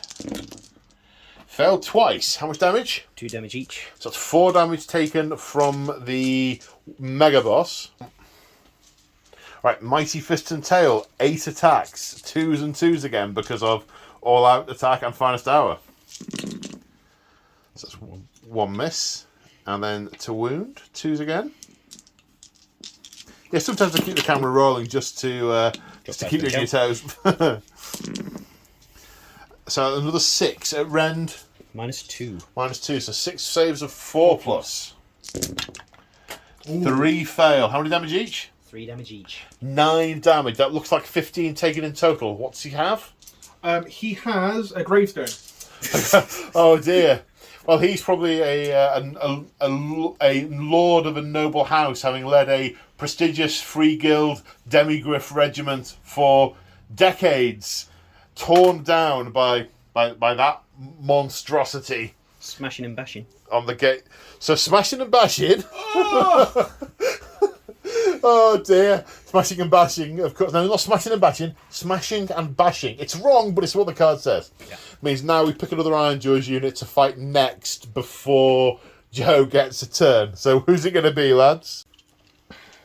Right, so now we're coming over here. Before the next fight, this Mega Boss is issuing all-out attack to himself, this unit of brutes, and that Mega Boss. We've just had a discussion as to whether or not that Mega Boss would accept an order from this Mega Boss, but there is a hierarchy. Because he has tamed the Maw Crusher, he is higher up than that guy. Therefore, that's cool. Both literally and figuratively. Well, quite. Literatively and figuratively. Okay, so then we're coming to this unit to activate first. Everyone who can is going into the Lord Relictor since he's had his organs burst by this guy shouting at him earlier. One guy's going into the Liberators. So I think we're starting with the Jagged Gore Hacker, which is Gore Chopper. Gore Chopper. Is how many attacks? So 3 attacks. Okay, hitting on. It would be 3s. Okay, hitting on 3s.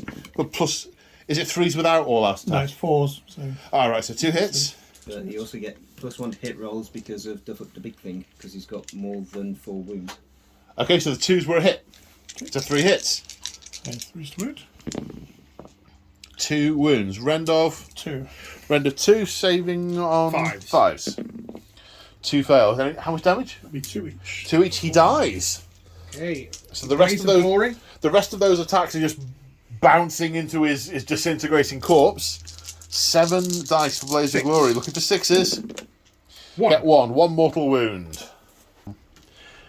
And the one remaining guy put 1 wound on that Liberator. Now, smashing and bashing, a unit was destroyed. This Mega Boss is now going into the Paladins. So he has 8 attacks, which are going to hit on... natively he hits on 4s. No, 3. 3, and so now 2s with all-out attack. Yeah. So 7 hits. Wounding on 3s. So that's 5 wounds at Rend. 1. Rend 1. 4 up saves. 4 up saves. Fail 1. How much damage? 2. 2. Doesn't kill 1. So the smashing and bashing chain ends. And Joe, you actually get to have a go. Do you know where you're going? Do I know where I'm going? Do you want to think? Yes. So the Decimator's going next. They are disciplined troops. They know they are designed to attack multiple units, multiple models, big sweeps of their axe, take out hordes. I mean, it's hordes of brutes, so I mean, but they've consolidated this way to attack the larger unit. So Storm of Annihilation applies and they get +2 attacks each, meaning they're getting 7 attacks per model. No, Cleaving Strike is 2 extra attacks. Storm of Annihilation is a Knights Excelsior specific Paladin ability. Oh, yeah, okay. Yes. And remind us what that is. So they select a unit. If they have more models than the Stormcast unit, +1 to hit, +1 to wound. +1 to hit, +1 to wound. So Okay. it's going to be 14 attacks, 2s and 2s. 2s and 2. And Rend of 2. Rend of 2. That's a lot of 1s there, mate. It is. Well, it's actually not, but you know. Down to 12. So that is 10. 10 saves at Rend 2. 6s, 10 saves of 6. Not a 1. They got 3 wounds each, so that's 3 and a bit dead. Now the Mega Boss on Maw Crusher is going to attack the Liberators, having piled in just to climb out of the building. 10 attacks from the Mega Boss. Hitting on 2s. Because of all that attack. And wounding on 3s. That's 4. 4 saves at -3. Oh, -1. Why do I think it's -3? 4 up save.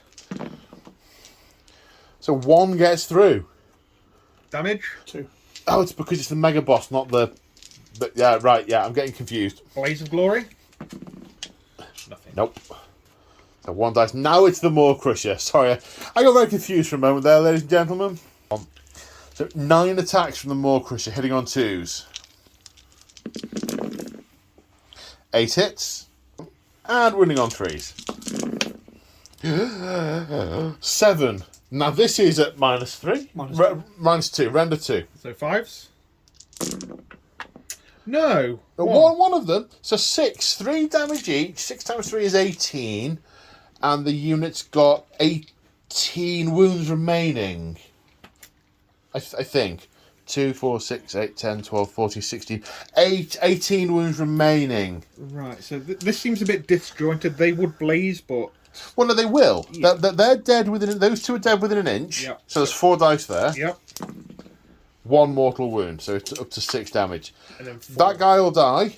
So yeah, they're both against the same unit, aren't they? So yeah, that makes sense. And 1 mortal wound on that unit takes him up to having 2 damage, but doesn't kill him.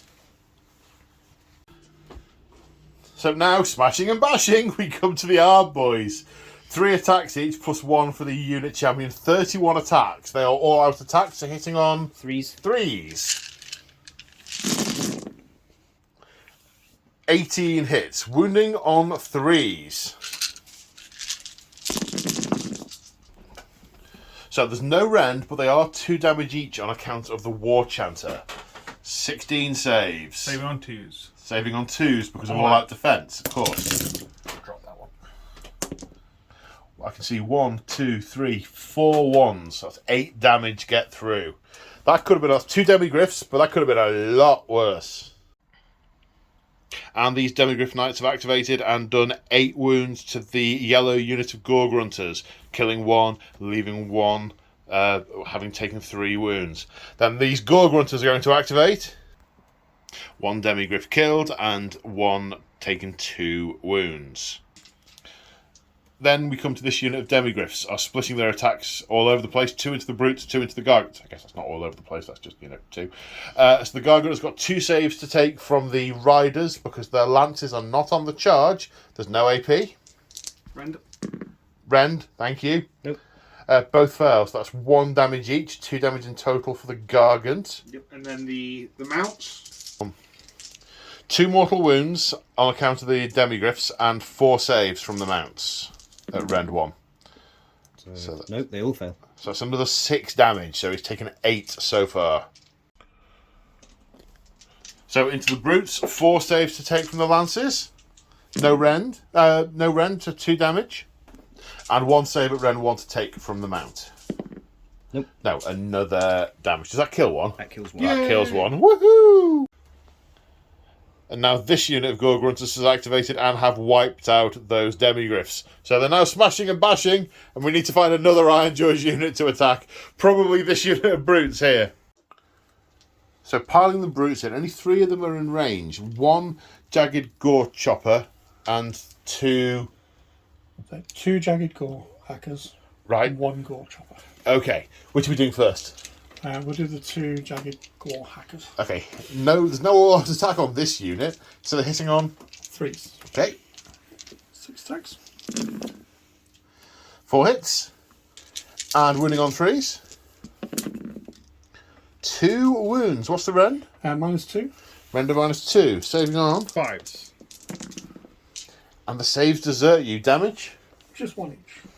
So 1 is slain and a wound is put on. Because 1 had already taken 2 damage, hadn't he? And he will Blaze of Glory for 3. Returning to Sigmar.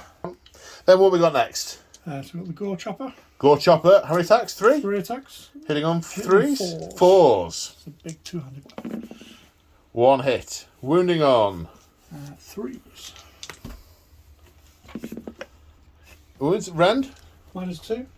5s. Yes. Now we have just realised that this guy was in range as well, and we were going to say if this guy doesn't kill him, we'll come back and add that in. So we've got some more attacks to do with the choppers. So another 3 attacks with the Jagged Gore Hacker. 3 hits.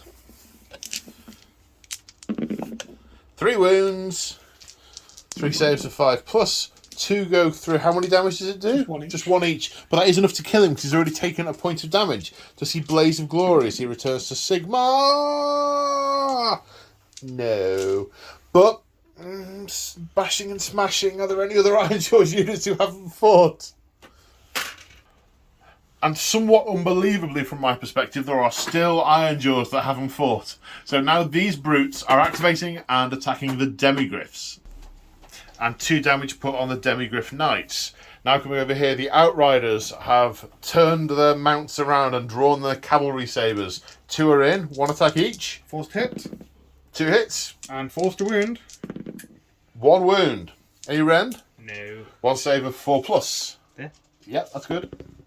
Saves. Saves! Clinks off their armour. The mounts will stamp their hooves. Oh, the bummos! 4s, then 5s. What one? You're going to get kicked in the teeth by an horse. No, no. Yeah, but he's got dead strong teeth. He's got an iron jaw. Now we come to the Gargant attacking the Demigryphs. He is badly wounded. So what's he attacking with first? A massive club. Right, and on his current profile he gets? 2 attacks. Okay, hitting on. 3s. 1 hit. I'm wounding on a 3. Yep. 1 wound. Rend. -1. Save of 3+. Save of a 3+. Because they were all out defense. They couldn't all out defense. They were rawed They against. roared? They failed to roar. They failed to raw. He failed to roar at them. Right, then we're good. Okay, that's saved. An Edbutt. Which, 1 attack which will hit on a 4. No, it never hits the headbutt. And are you going to kick him? A Mighty Kick. 1 attack hitting on a 3, which misses. No. He's obviously very disconcerted. He's got quite... He's been well nibbled by the thingies. I don't... Oh, there are some Can I stuff one in a bag? You can stuff a brute in a bag, but that might be confusing. And our boy, they got 4 wounds each, so I think it's a 3 wound limit, is it? If the roll is at least, if it's More than at least double. So Yeah. you can't do that. If You can't there are do 4 4. wounds. Yep. Okay. Right. Where are we going now, I Joe? think the last unit for me to fight are the Protectors. Okay. Are they? You pile those in. And the Protectors with their 5 attacks each, hitting on 3. That all out attacks, so hitting on 2s. And winning on 3s. So that's 18 saves to the more crushed attack. He has 19 wounds though. And it's his finest hour, and he has the Riptooth shield thing, which means he's 2 up save, -2, so saving on 4s. 12 damage taken, and that is the last combat of the turn, and that was brutal. We now need to work out Battle Shock. So Battle Shock's all been taken, lots of passes, except one brute has run away here. We have decided that we've taken off the one that was stood behind Kragnos. He has been mule kicked on Kragnos's way through. And that's the end of Destruction turn 3. Now we go into Order / Excelsis / Mass Panic turn 3. Right, hero phase was short and sweet. Command point generated by the Lord Castellan. Command point generated by the Maw Crusher. And the Chamon Wizard attempted transmutation of lead, but failed. Movement time. Oh, and the Lord Castellan has shone his warding lantern on the Protectors, who are going to get +1 save as a result. Right, movement time. So at the end of the movement phase, the Knights Excelsior have been reinforced. However, their lines are now spread incredibly thin. There's a mile-long stretch being carved through this part of the wall, and they will get no more reinforcements in the immediate future. So what do they have? Well, another unit of Free Guild has come on over here to reinforce this bit of the wall. Going to have a go at that probably. 2 Fulminators, Dracolith Knights. I'm sure Joel will correct me in my pronunciation. Dracothian Guard, thank you. With a unit of Griffhounds following on in their wake. Coming on over here. Units of 5 Liberators moving up to the opposite side of this Maw Crusher as 5 Retributor Paladins come on and are eyeing it up. These Liberators have moved from round here. Those Free Guild Riflemen have moved up. The Aetherwings have followed their buddies, their 1-for-1 friends with this other unit of Vanguard Raptors that have followed up from another part of the city and taking up commanding shooting positions. And 3 Prosecutors have flown in to the Lord Castellan's aid, looking to back him up, but it's looking pretty thin over there.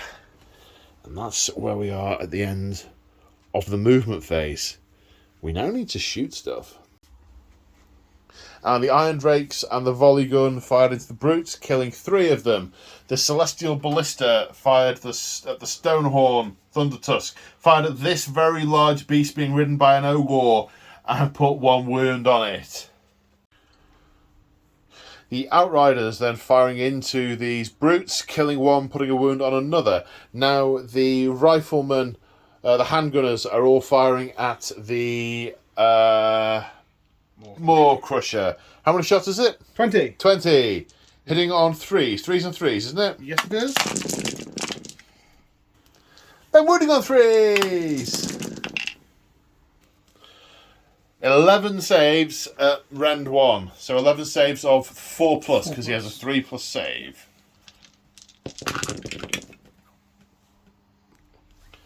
So 4 damage taken on 16 wounds taken in total. Now the Prosecutors are going to conjure hammers of celestial lightning to their hands and then hurl them at the Maw Crusher. Hit on 4s. Wounding on 4s.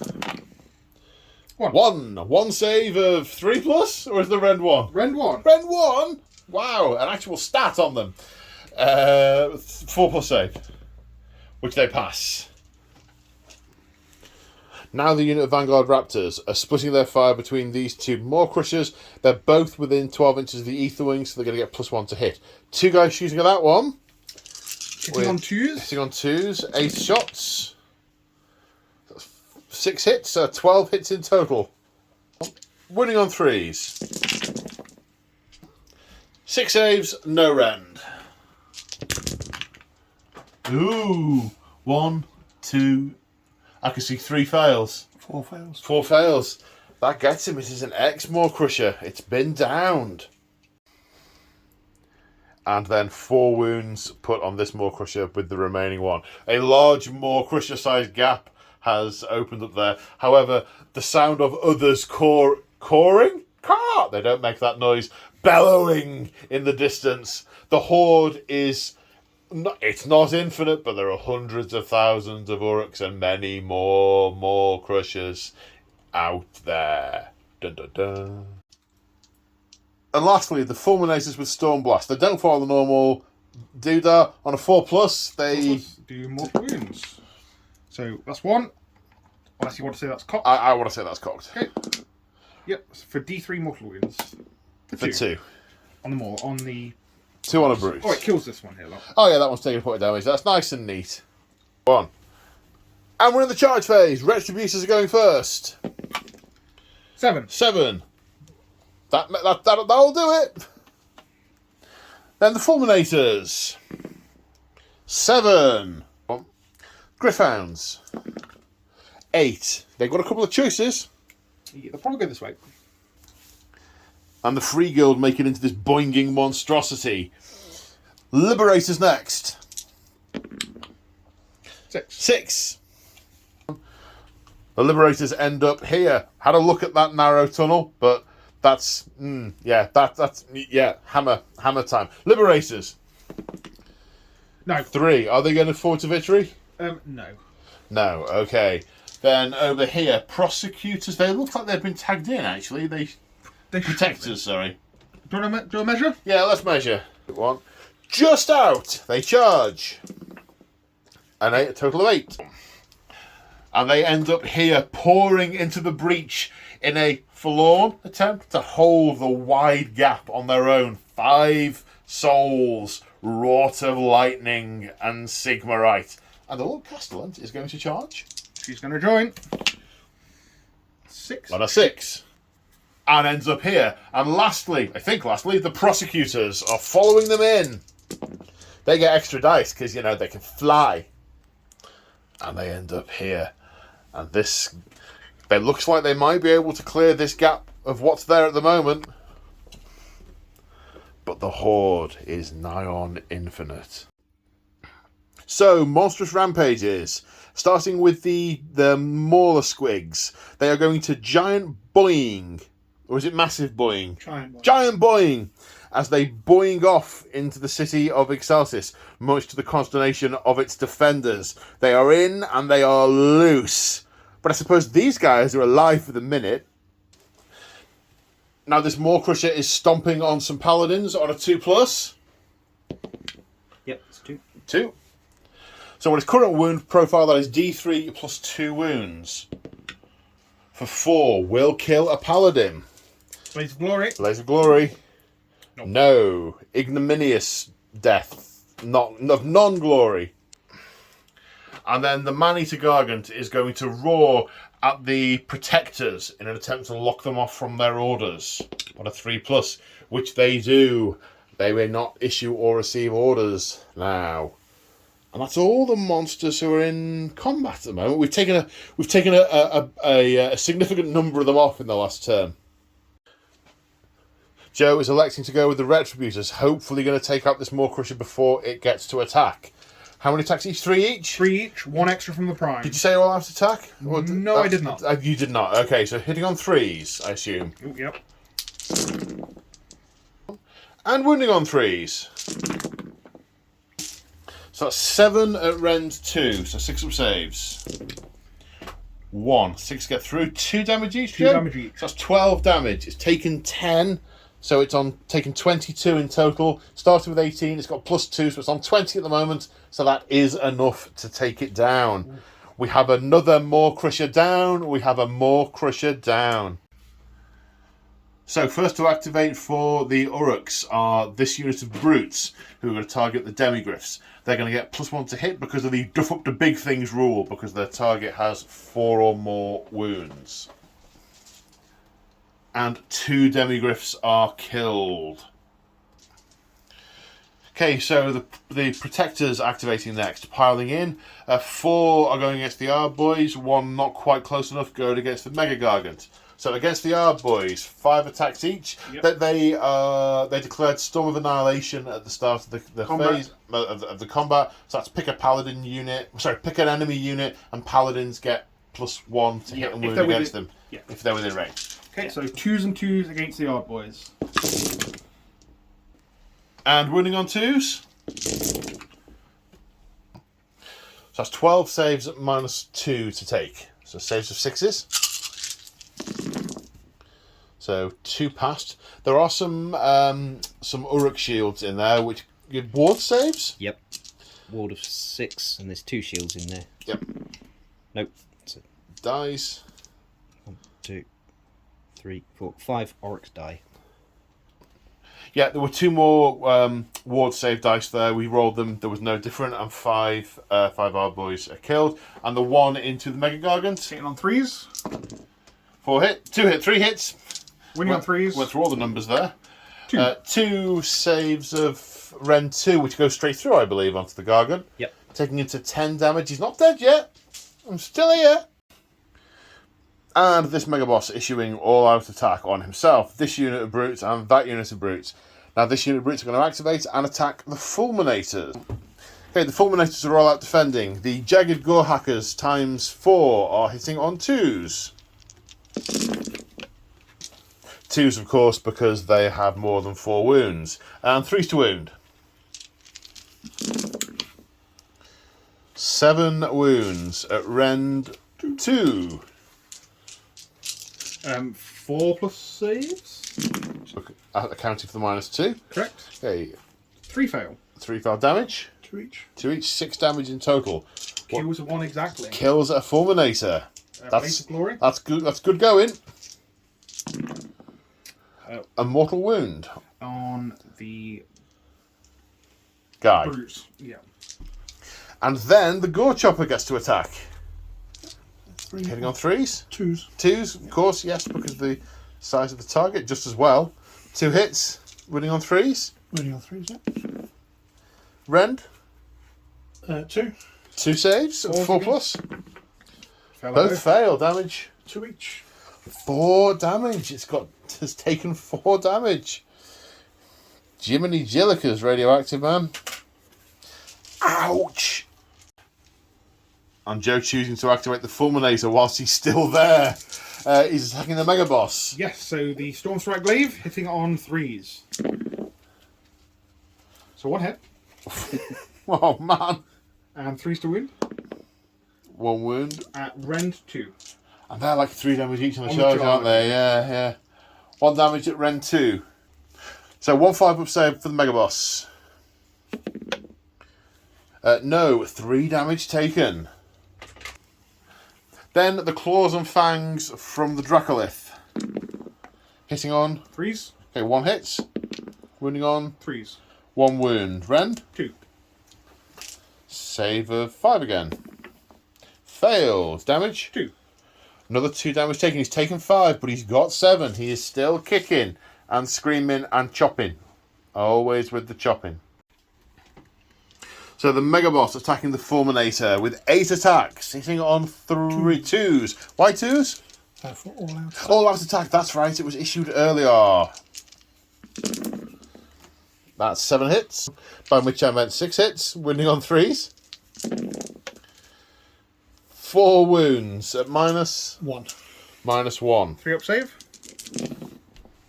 1 goes through. Damage. 2. That does it. Blaze of Glory, 6 dice. If you get 2 6s, you'll take out the Mega Boss. Not You the 1. don't take out the Mega Boss. Then, with smashing and bashing, this unit of brutes is activated and are going into the Outriders. And unbelievably, only killed 2 of them. Their HR review at the end of the year is going to be scathing. Then the remaining 2 Demigryph Knights, one of which is the Preceptor, going into the Man-Eater Gargant. 7 attacks in total. Hitting on 3s. Hitting on 3s. Wounding on 4s. 2 wounds. 2 wounds. No rend, because they haven't charged with their lances. 2 saves of 5+ for the Mega Gargant. The Gargant. Now you're doing it. I'm doing it. Stop it. Saves of 5+. Both failed. That is enough to kill it. Now, Timber! It's going to fall. The guys have to dice off. So the Orruks can decide which way it goes. It's going to fall backwards onto the protectors and do D3 mortal wounds. For 3, killing a protector. Now the Ard boys are attacking the Demigryphs. 16 attacks in total, hitting on 4s. Wounding on 3s. 5 wounding on 3s. There's no rend, so it's a 2+ save because of art defense, but they are still 2 damage each because of the War Chanter. 1 gets through. One of the guys has already taken 2 wounds, so is brought down. 1, the sole remaining knight of his free guild company. Now, Knight Castellan to Everblaze is going to attack. 4 attacks each, hitting on 3s. Yep. 3s. 3 hits. 2 hits, sorry. 3s to wound. 2 wounds. Rend. Rend 1. 5s to save for the brutes. 1 pass, 1 fail. Damage. 2 damage. Okay, I don't think there's an injured brute. I think that just puts 2 damage on one of the brutes. But this. But now the Griffhound's going to gnash at his ankle. 3s to hit. 2 hits. 4s to wound. 2 wounds. 2 wounds. 2 saves of 4+. Or that's got a render 1, hasn't it? No, it does not. Oh, it does not. Okay, 1 pass, 1 fail. Does kill that one. Ha ha! Or worse to that effect. Now the prosecutors are going to attack the brutes, hitting on 3s. And wounding on 3s.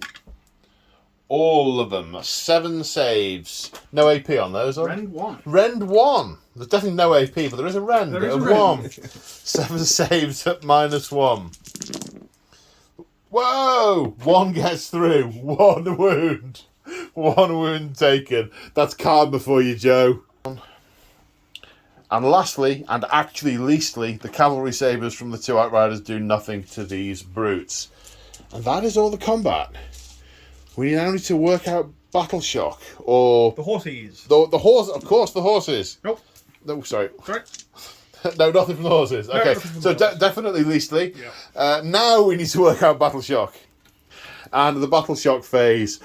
2 our boys are killed by falling masonry, and one of these is kicked by Kragnos on the way through, aka ran away. But not ran away! This horde is not running anywhere! Forwards, we're running forwards. Well, yes, quite. But definitely not away. So, at the end of the battle round, that is definitely held by the forces of destruction. So, a new objective will spawn back here. However, we do need to see how many... Oh, no, we do. Oh, yes, we do. We need to count up and see how many wounds... We need to work out who controls that objective. Now, over here is interesting, because brutes have a special rule that says that... I think it's called, are you mucking about? Are you having a laugh? Or worse to that effect. That means if they're holding and contesting an objective, enemy models with only 1 wound cannot contest that objective. However, none of the Order models there have only 1 wound. So, yeah, they outnumber destruction on that objective and do still hold it at the end of battle round 3. The line is holding, mostly it's kind of back a bit there, but it is mostly holding at the moment. However, now destruction, turn 4. And at the start of the battle round, Kragnos' rampage continues and he demolishes another section of the wall and another objective appears. The Griffhounds being nimble enough to leap out the way of his stamping feet. The Stormcast earlier being really highly belligerent and trusting to their Sigmarite. The Griffhounds, much more sensible. So, hero phase for destruction. It is that Megaboss's finest hour, and then Lord Castellant Everbright is leading heroically and generating a command point for herself. Now we come to all the more complicated bits again. Go on. Okay, the War Doc is doing a Glyph Doc dance to give these guys +1 to ward saves.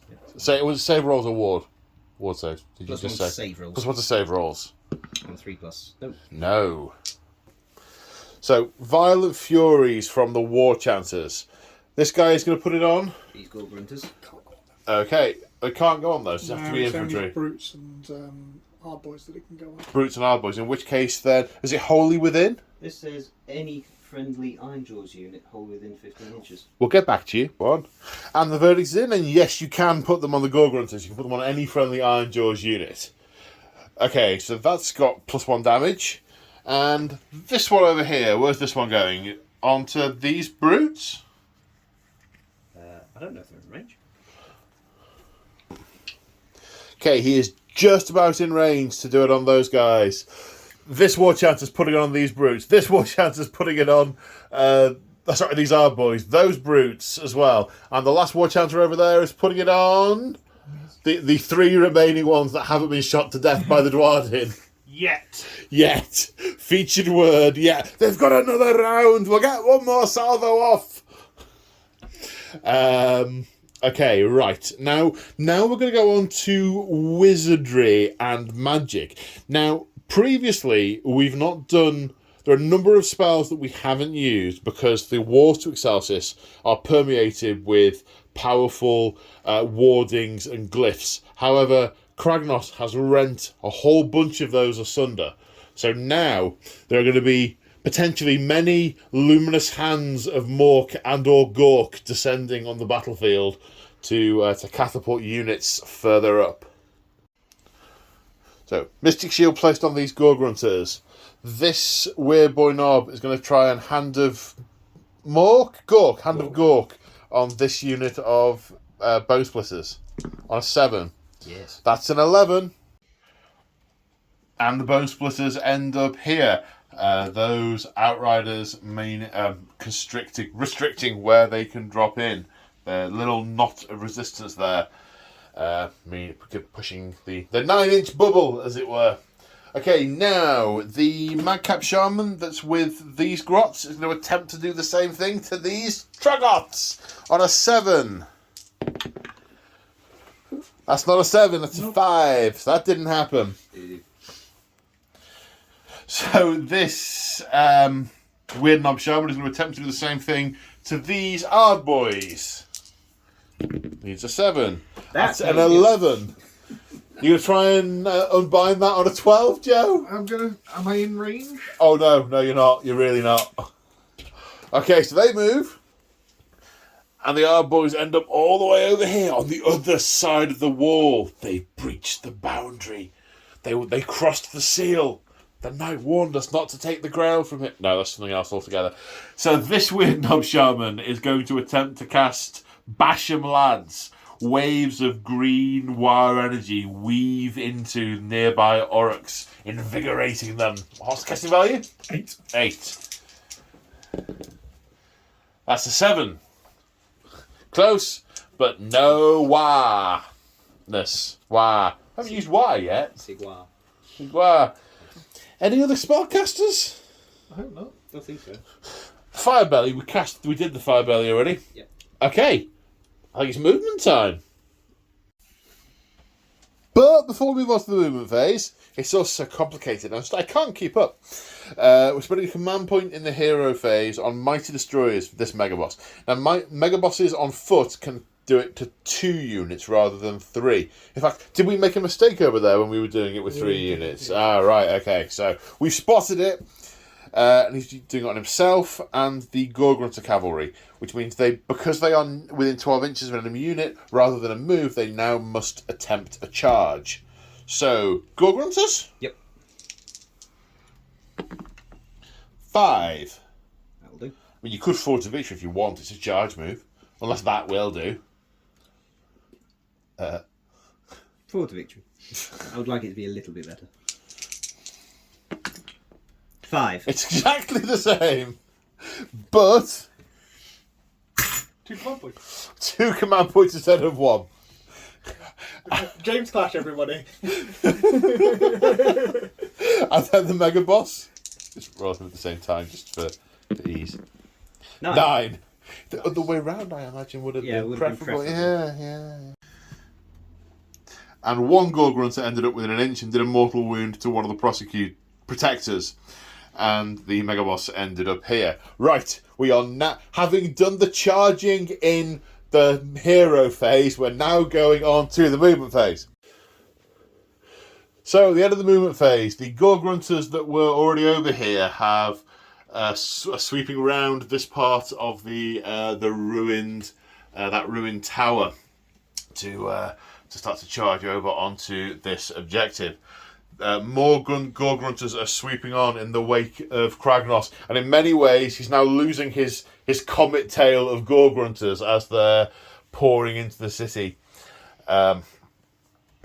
Then further along, these brutes, the Rockgut Troggoths, these Savage Orruks.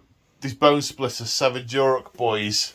Savage Orruks. Savage Orruks. Is that the actual unit name? Yes. Ah, thank you. Have moved forward and across the line. We didn't move these. Oh, we didn't move those. And they've started pouring into through the breach. Over here, the Stonehorn. These brutes, this Mega Boss, this Man Crusher, these Savage Orruks, all preparing to pour through this part of the breach. These Dwarves still adamant that they'll get another couple of volleys off in future. This Mega Boss, these brutes piling further through. Then the Horde trudges ever onwards. Another Maw Crusher has moved on in. Gargants catching up. More units of brutes. More units of our boys. As the horde of hundreds of thousands of all the creatures of Gur who have destruction in their soul coming to the banner, or following the banner of the god of earthquakes. And the only shooting is going to be this Man Crusher Gargant throwing a rock at these poor little innocent Griffhounds. 1 attack, hitting on a 4. Yep. He hits. Winning on a 3.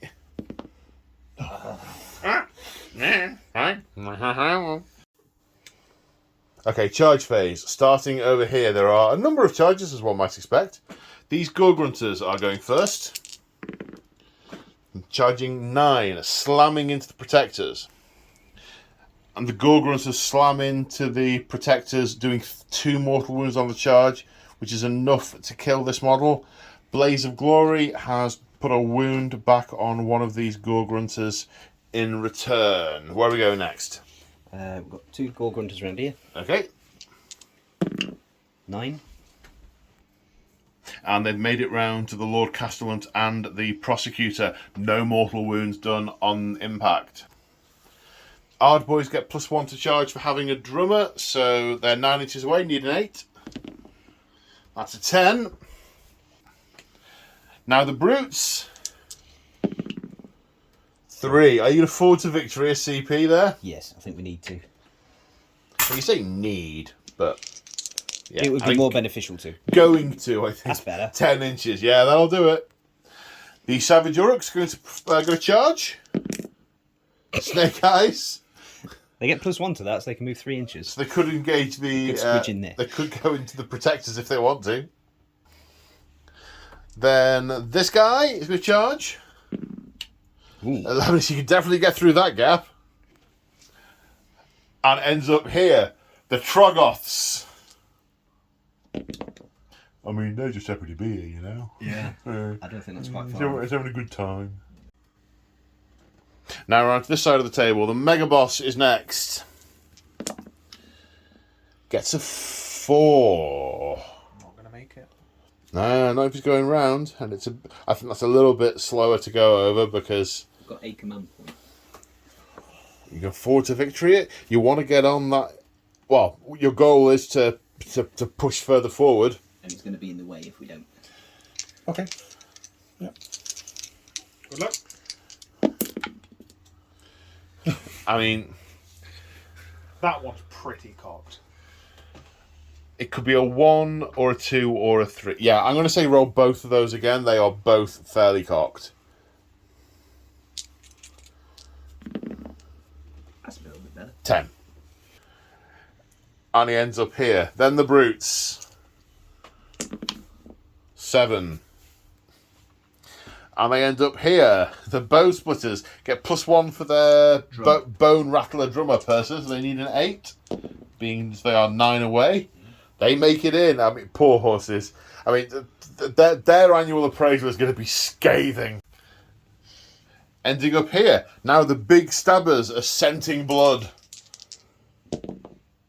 And with a 7, that might get them into the back of the Griffhounds. They made it in. It was a 7-inch charge required. Now the brutes. Thing. Now the Mega Boss needs a 6. Which she probably fails to get. It's not the day for Mega Bosses on foot. The Gargant or the Bone Splitters? Where are we going next? Maybe we've seen what's happened to all the Mega Bosses on Maw Crushers and think I'm not having that. Right, okay. The Gargant. Gargant then. Gargant. 11. Oh, he's in. 11. You've got your choice of targets there.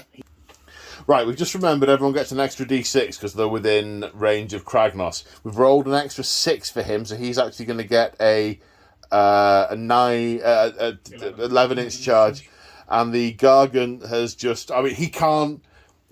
There's no one else he could get to, so he's good. Let's move these guys. And they both end up here. Right, the last dice to roll. The big boss is going to need high money to get in. 11 might do it! And an 11-inch charge gets him there, charging round the building. And that is it for charges. There is one Monstrous Rampage, I think, and it's just the Man-Eater Gargant. Yep. Stomp on the birdies. You're going to stand on the Griffhound. On a 2+, you're going to stomp a Griffhound. Yeah, D3 mortal wounds to the Griffhounds. For 3, you're going to tread on 1.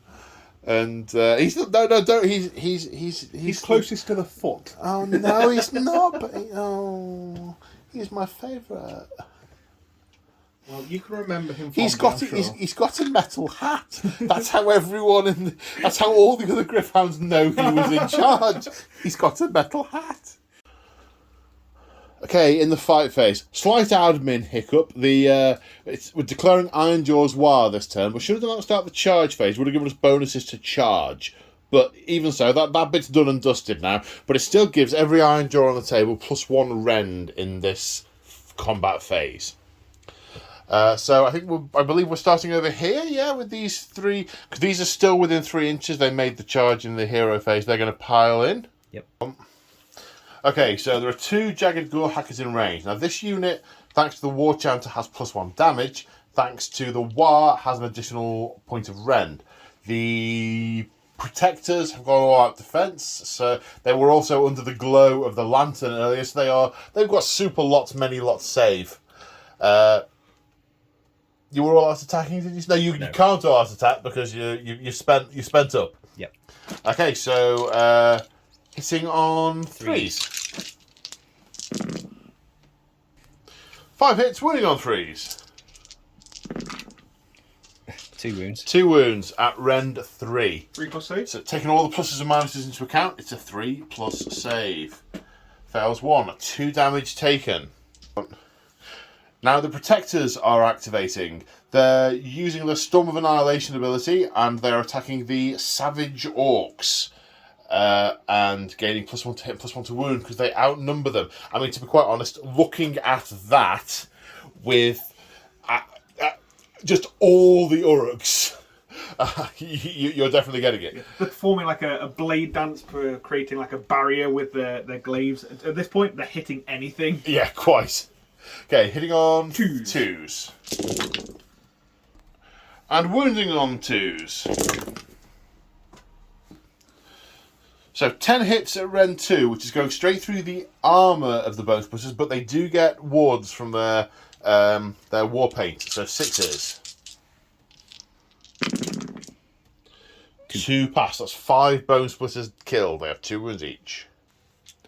And of course, only 4 because it was 10 dice, a bit mental maths thing.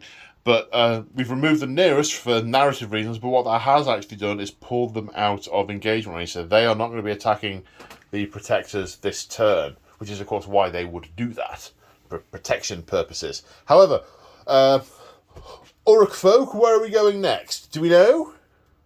No. And now these Ironjaws are going to attack the 2 remaining Outriders. Which weapon are we doing first? We're doing the 2 brutes with the brute choppers. Okay. 8 attacks, hitting on 3s. 5 hits. 1. Wounding on 3s. A 1. wound. -2. -2. So that goes straight through. And one of them was already on 1 wound, so has died. Now the Gore Chopper. 3 attacks, hitting on 4s. Nope. Now the Boss Chopper. Is it Boss Chopper? Yes. now the Boss Chopper. No, it's Boss Claw and Boss Smasher. Sorry. That's the one. 4 attacks. Hitting on 4s. That's a bit better. 3 hits. Wounding on 3s. 1. That's 1. -2. Straight through. And 2 damage. 2 damage. That kills it. So that's a unit destroyed. So smashing and bashing means that another Ironjaw's unit can go next. Okay, another Ironjaw's unit. The War Chanter is going to attack this last Demigryph Knight. 6 attacks, hitting on 3s. 4 hits. 3s to wound. 3 wounds. Rend is 1 because of the War. 4 up save. Pass them all. Them all. It clangs off the heavily armoured Demigryph, and the chain of smashing and bashing ends. Now the Retributors are attacking over here. They are all out attacking, so they're going to hit on 2s. 6 is to hit, do 2 mortal wounds in stead of thingy. Yeah. That's 1/6, just 2 mortal wounds, and he has 2 wounds. He's already taken 5 damage. He has 7. Oh no, but he's got +1 because he killed a unit, so it is still relevant. We do need to roll more dice. And 3s to wound. So that's 9 saves to take. It's +1 because of his finest arrow, but -2, so a net of -1. His armor's normally 3 up, so 4 up saves. 1, 2, 3, 4. That's 8 damage go through, so that gets him. But he has a special rule, doesn't he? Yes. But he has a special rule called Dead Fighty, which means he gets to attack before we remove him as a casualty. He's got +1 attack, so that's 9? 9. Yep. 9 attacks, hitting on 3s. 5 hits. +1 to wound for finest arrow, so wounding on 2s.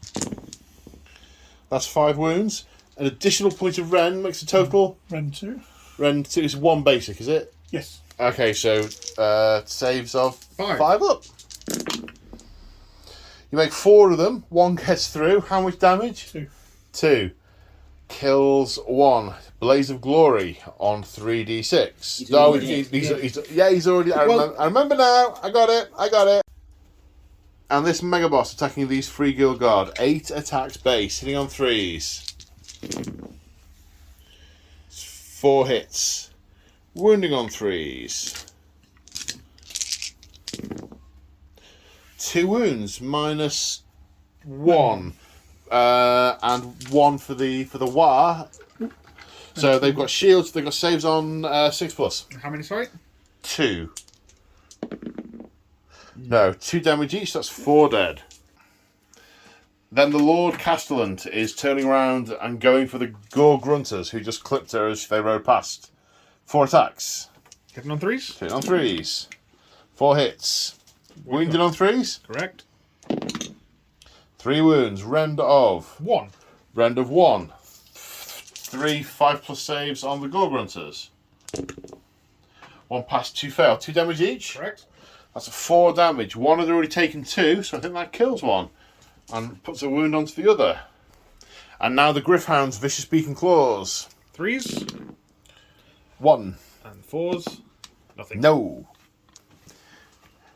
And these 4 brutes with their jagged gore hackers are attacking the Liberators. Hitting on 3s. 1. Wounding on 3s.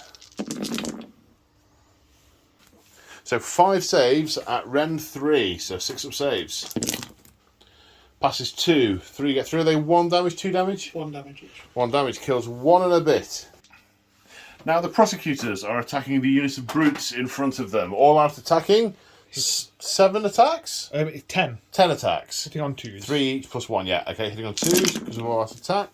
1. Winning on 3s.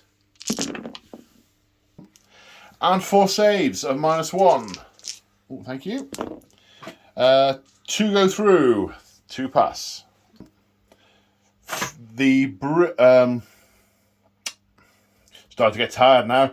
And 1 red brute had died. Now we're coming on to this unit of brutes, which is activating. 5 are attacking the Prosecutors, 3 attacking the Protectors. The 5 against the Prosecutors, hitting on 3s. Wounding on 3s. That's 7 saves at -2, so 6s. Not a 1. Not a 1. They are killed. But that means that there are 6 Blades of Glory. For 3. For 3 mortal wounds. And 1 brute killed by Blaze of Glory outright as the lightning arcs back to his ear. Right, Jagged Gore Hacker into the Protectors. Gore Chopper. My Chopper. mistake. 4s. Nope. And then we've got 1 regular brute with brute choppers, hitting on 3s. 3. Wounding on 3s. 2. -2. 6s. On 1. No, on the Protectors. Oh, and the Protectors. 2s. So still 2s, yeah. I rolled a 1. 1 damage. So that will That kill kills one. 1. That kills 1 because 1 have taken 2 already. No damage in Blaze of Glory. Then the boss. 4 attacks, 3s and 3s. 4s and 3s. 4s and 3s. I was close. 2 hits. 2 wounds. -2. 2 up save. 2 passed. But a unit was destroyed, so smashing and bashing. Now this Mega Boss is going to attack the Protectors with 8 attacks.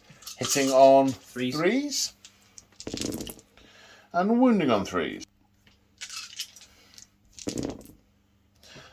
4 wounds. -2, but it's still a 2+ save. All passed. Okay, now we come to the Griffhounds. Now they have a special rule that when they fought, they move 6 inches away. Now, there's not an awful lot of places for them to go except this way off the table. So what they're going to do is they're going to fight, then they're going to dart to the side of this building, and as the fight rolls on into the city, they will harry the Orruks, but they'll obviously take no further part in this battle.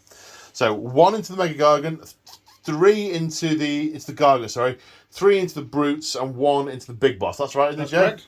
Okay, they have 4 attacks each, 3 of them into the Brutes, hitting on 3s.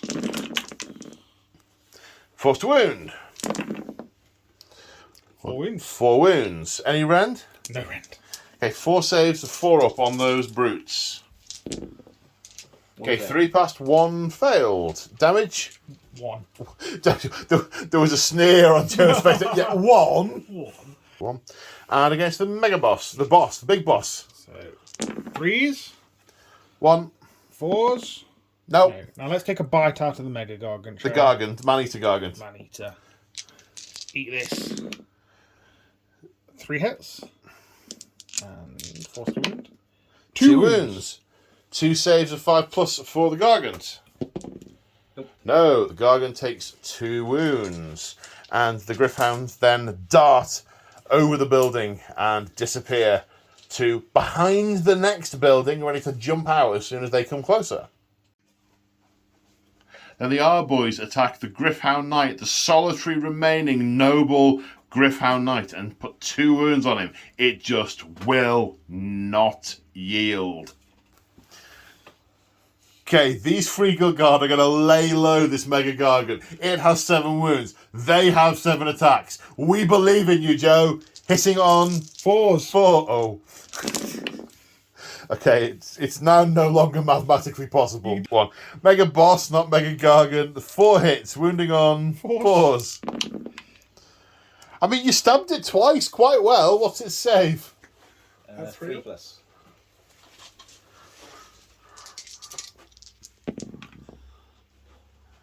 You've taken a wound off it. You've made it angry. Don't hit me back. He's already hit you. He's killed 4 of your mates, but only 4 of them. Sorry. Now, these 2 brutes have piled in and are attacking the last Demigriff Knight. Which model's attacking first? They've got different wounds, haven't they? Different weapons. The boss. The boss. He's got the boss chopper. Oh, and he gets +1 to hit because it's got wounds characteristic of 4 or more. Okay. So he's got Hitting on 2s. hit on 2s, 3 attacks. 3 hits. Wounding on 3s.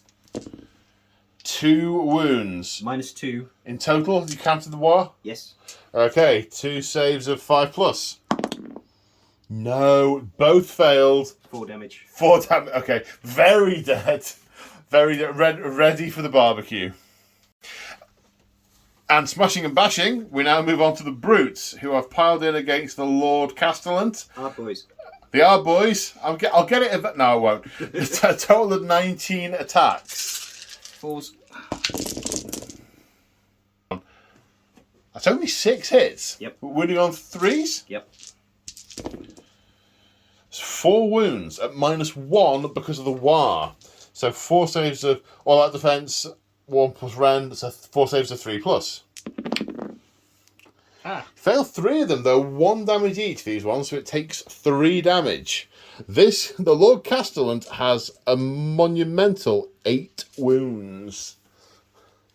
So there's still plenty of fight in him. Grrr, or something like that. And the Liberators attacking these brutes. 2 attacks each, hitting on 3s. Yep. Extra 1 for the prime. And 4s to wound. 2 wounds. Any rend? 1. Rend of 1. Okay, so 2 saves of 5+ for a couple of brutes. 1 pass, 1 fail, 1 damage on a brute. And 2 Gorgrunters going into these 2 protectors. 7 attacks hitting on 3s. Another James roll. Yep, 2 hits. Wounding on 3s. 1 wound, 1 save of 2+. Yep. Then the mounts. 3s again. 1, 2, 3, 4, 5, 6. 6 hits. Wounding on 3. Significantly better. 6 saves of 2+. All passed. Now the Mega Gargan turning on these Free Guild swordsmen, not spearmen. And the first thing he's going to do is attempt to stuff one in a bag. He's got to roll double his wound characteristic. So on 2 or more, 1 goes into his bag to be a snack for later. Much like those guys that are already in the bag. Maybe they'll get out of the bag and get to run away. Maybe it operates a 1 in, 1 out policy. Now the Man-Eater Gargant is attacking 4 times with this massive club. On 3s. 3 hits. Wounding on 3s. 1 with a rend of 1. 1. 5 up So save. 5 up save, yep. No, how many damage? 2 damage. That kills 2 of them. And now his daftest move of all, he's going to attempt to headbutt something that only comes halfway up his shin. Hitting on a 4. No wonder the headbutt never hits. Now a mighty kick. seems much more practical. Also misses. Maybe he's disoriented, having just head-butted the floor. Kicked himself in the head. It's kicked into well quite. And we think, lastly, this Gorgrunter is attacking the Lord Castellan. 4 attacks with his boss chopper, is it? Yep. Hit on 3s, 3 hits. Wounding on 3s. 2 at -2. 4 up save. 1 pass, 1 fail. He takes another wound. And the mount hits twice. Wounding on 3s. Wounds twice. 2 saves of 2 up because there's no rend. It does get a rend. Oh, it does, of course, yes. But even so, they are both passes. So, the Battle Shock phase. These Free Guild start to back away hesitantly from the Mega Boss and the Man-Eater Gargant and get cut down for their trepidation. Over here, there is still residual arcane energy, arcing arcane energy from the runes destroyed in the wall, one of which zaps a prosecutor to death because he rolled a 6 in his battle shock test and runs away. Protectors even. And also a brute suffered the same fate as the energy sparks along the line. As we go in to Stormhost Excelsis C, turn 4. So, hero phase. It's this Mega Boss's finest hour. It is the Lord Castellan Evenbright's... Everbright? Evenbright. Evenbright. It's her finest hour. And now we have the wizard channeling the energies of the realm. It's not her primary magic, but it is its raw power in the air. It's going to attempt to conjure an amber spear on a 6. That's a 7. Can be unbound on an 8. It is unbound. These creatures are made of Gurish magic. At the end of the movement phase, the thin ivory line is holding just. The Retributors moving up here to interdict these Orruks. These Liberators making a dash towards that objective to try and shore us up, trying to get to the Lord Castellan and help her out. The Vanguard Raptors jumping down for a better line of sight as their life companions, the Aetherwings, are heading forward to mark out their targets. And that is what remains as we start shooting. The combined fire from the Iron Drakes and the Hellblaster volley gun kill 2 more brutes. The belligerence in the corner is palpable. The Vanguard Raptors that have jumped down to shoot at the Gorgrunter, only 2 of them have range, so one of them is coming over here. That one first. Hit on 2s because of the Aether Wings. So that is 4 hits, which becomes 8 hits. 3 to wound. 1, 3. 2, 3 wounds. Just regular saves of 4+. 2 damage. 1 had already taken 1 wound, so 1 is killed. And the remaining 2 into the Gorgrunter. hit on 2s again. That's all 8, so 16 hits. And wounding on 3s. 16 times out of 8 shots. 9 saves of 4+ on the Gorgrunter. 1, 2, 3, 4, 5 get through. That's enough to snag it as it gets peppered in the back and taken down. Now 20 handgunners into the Ardboys. They are +1 to hit because there's 10 or more, so 3s to hit. And 3s to wound. So 9 saves at -1 on the Ardboys. 5s. 2 saves, so 7 get through. Someone got shields. Okay, so yeah, there's 2 shields in the unit, so 4 ward saves. So, ooh. Okay, so Saved 1. saved 1. So after some confusing 11 PM conversation, a total of 5 damage after ward save. So 2 die and 1 wound. Okay, we missed it in the hero phase, but we're going to do it now. The Lord Castellan is going to shine her lantern on the Orruks, and on a 2+ it will do D3 mortal wounds. And then D3 mortal wounds. 3 wounds as the light of Sigmar tears through them and burns them to a crisp. Or, they hide behind their shields, which we'll find out now. Nope. Burns them to a crisp. So, they are well whittled over here. Maybe the Lord Castellant is going to claw out of this. Charges across the board now. Retributors. 9. They make it. And the Retributors end up here. We've just realised, of course, that it's difficult to see the wizard over here, and he has revised his cowering position to be on that side of the building to this side. It's kind of within 3 inches, but, flange. He's gone through the building. Some windows around here we could have climbed through. Oh, yes, definitely. I mean, there's a door and all sorts, and... his position is definitely on the other side of the line of ivory. Okay, where next? The Aether Wings are going to attempt to charge. Okay. 10 inches. Right, Liberators need a 10 to get to the Lord Castellant. That's a 7. Are you going to use your command point for Forge of Victory?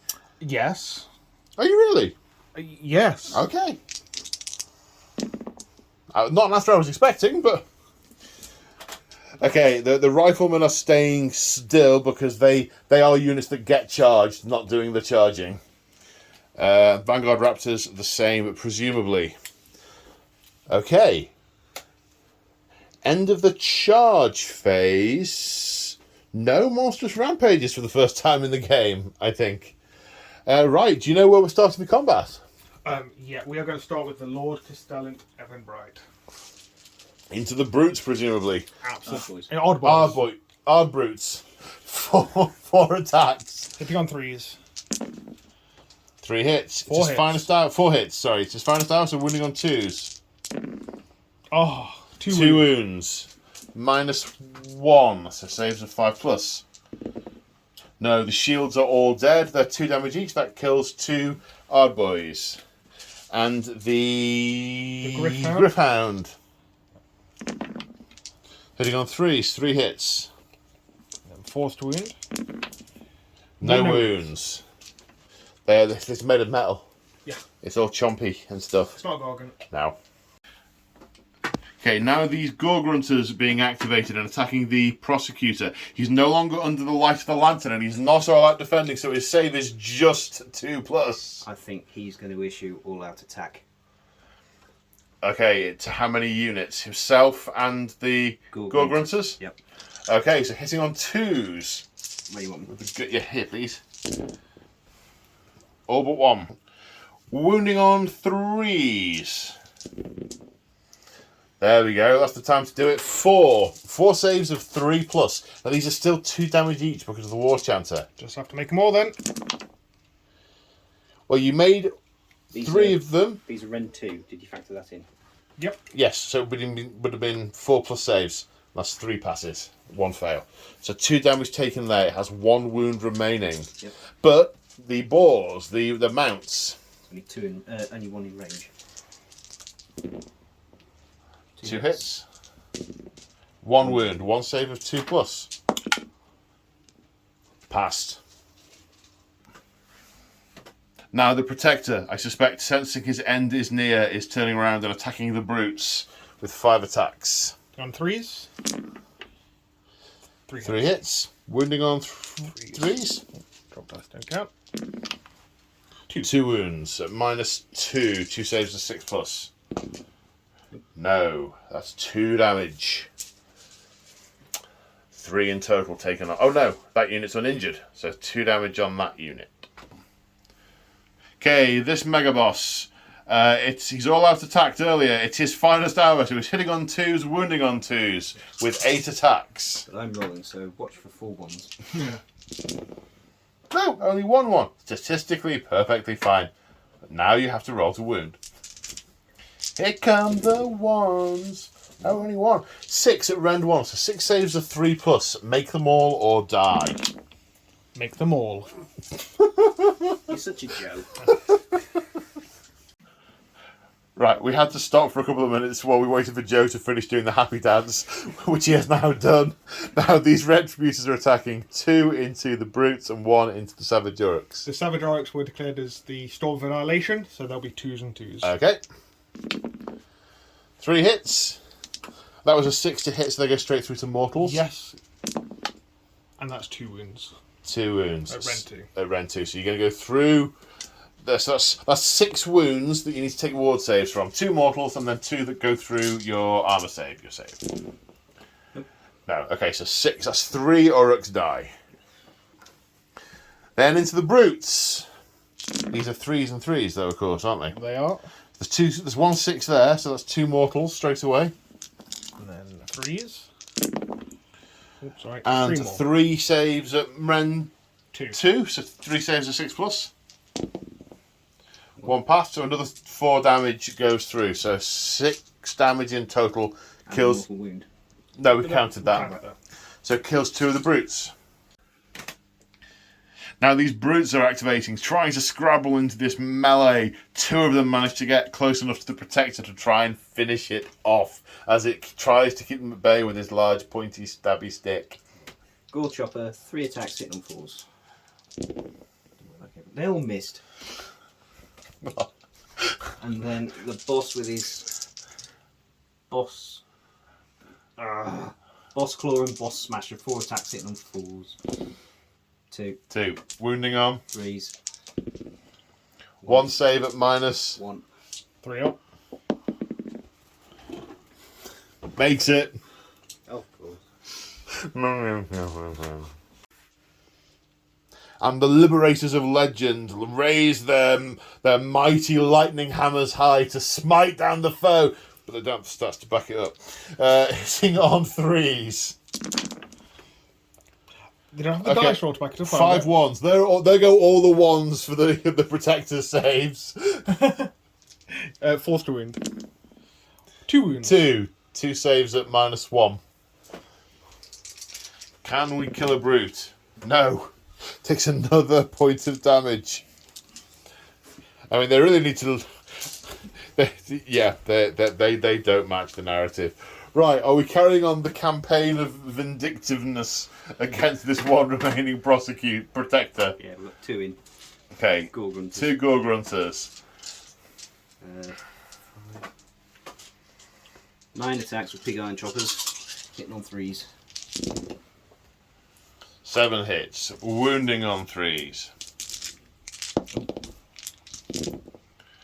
So that's 6 wounds at minus 1. 6 3+ saves. Make them all or die. Oh, 1 fail. You're choosing die this Die time. this time. Okay. Blaze of Glory. Does he cook anyone off as he goes? No. No. Not. Now the Ether Wings pile in an attack. 2 attacks each. 6 attacks. Hitting on 4s. 3 hits. Winning on 3s. 2 wounds. Any rend? No rend. 2 saves of 4+. No, puts a wound on one of the Ard boys. Now the Bone Splitters pile in an attack. They're getting 3 attacks each, plus 1 for the box, for a 25. for big handfuls of attacks, hitting on 3s. 4s. There was 4 6s in there, and for Bone Splitters they cause an extra hit. So winning on 3s. So there's no rend, but that's 10 saves of 3+. Fails 1, 2, 3, 4, 5, 6 of them. Kills 2. 2 Blaze of Glories. 1 mortal wound frazzing back on... Oh yeah, he might be protected by his woad, war paint. Not on this occasion. There are no more order units to attack, so this brute is attacking. 4 attacks. 10 on 4s. And on 4s, 3 hits. 3s. 3 to wound. 2 wounds. 2 saves of... Not that. 2 damage each, are they? They are. From the boss basher. Yeah. Yeah, okay, so that does kill it. No, please.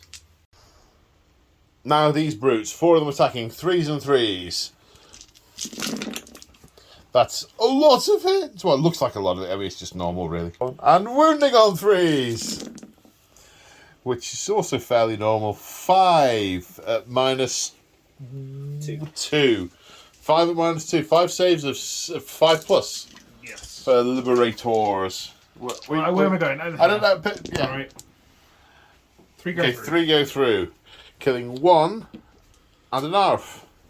Blaze of Glory. Blaze of Glory. No. No glory, no blazing.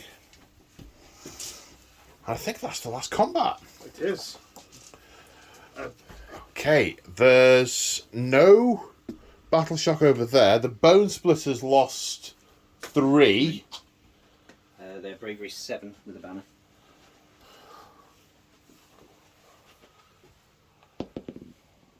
So they're fine. The Brutes lost 2. These brutes lost 2? No, the yellow ones. The yellow brutes lost 2. 6. So if those 6 is fine. And the Hard Boys lost 3, 4, 5, 6. Whoa. So D6 are running, basically. 2 are going to run away. 2 of them have not grown enough yet and are backing off. These what I can't think of I can't contrive a reason for them to be heroic. They've just legged it because they're not proper orcs, are they, James? No, not proper orcs. So this objective here is tied. The Lord Castellan counts as 2 models because of his number of wounds. There's 1 Aetherwing and 3 Orruks. The Orruks do not claim that on this turn. This one, however, they do. And that then becomes the point of last retreat on this map back here. This one, however, utterly and totally, thoroughly claimed. And Kragnos rampages through the last section on the board and is off in the distance, continuing to gouge the mile stretch into the wall. Now let's go to the hero phase. Okay, so the Lord Castellan did she generate a command point successfully? She did. And it's the War Chanter's finest hour. Right, now we need to do... The Fury is going on to this unit of brutes from that War Chanter, is that right? Yep. Okay. Are there any other War Chanters in Fury range? I don't think so, because these are all well away from anything that's actually good. I mean, obviously, they're pouring through that gap, and there's, it sucks to be the people who live, like, here. But as far as this table's concerned, nothing doing. Okay. Spells. Okay, so as a result of the spell casting, a Hand of Mork and a Hand of Gork simultaneously allow drop the very confused trolls, and the mega boss just sort of steps off it like a weird elevator or something like that. He was teleported from over here, and the trolls were sent over by the madcap shaman. Now we're looking at Mighty Destroyers. I believe this Mega Boss is using Mighty Destroyers on the Brutes and the War Chanter, so they both effectively have to immediately charge. Yep. So the Brutes. You do it. There's a bit of a who's doing the dice thing going on. Oh, yes. That's a total of 10. I wonder how far they can get with that. And despite the rules as written wording of Unleash Hell, these handgunners are unleashing hell in the hero phase as a result of a successful charge. 20 shots, -1 to hit, so hitting on 4s. Winning on 3s. 2. 2. 2 -1, 2 saves of 5 plus. I can't Kills see.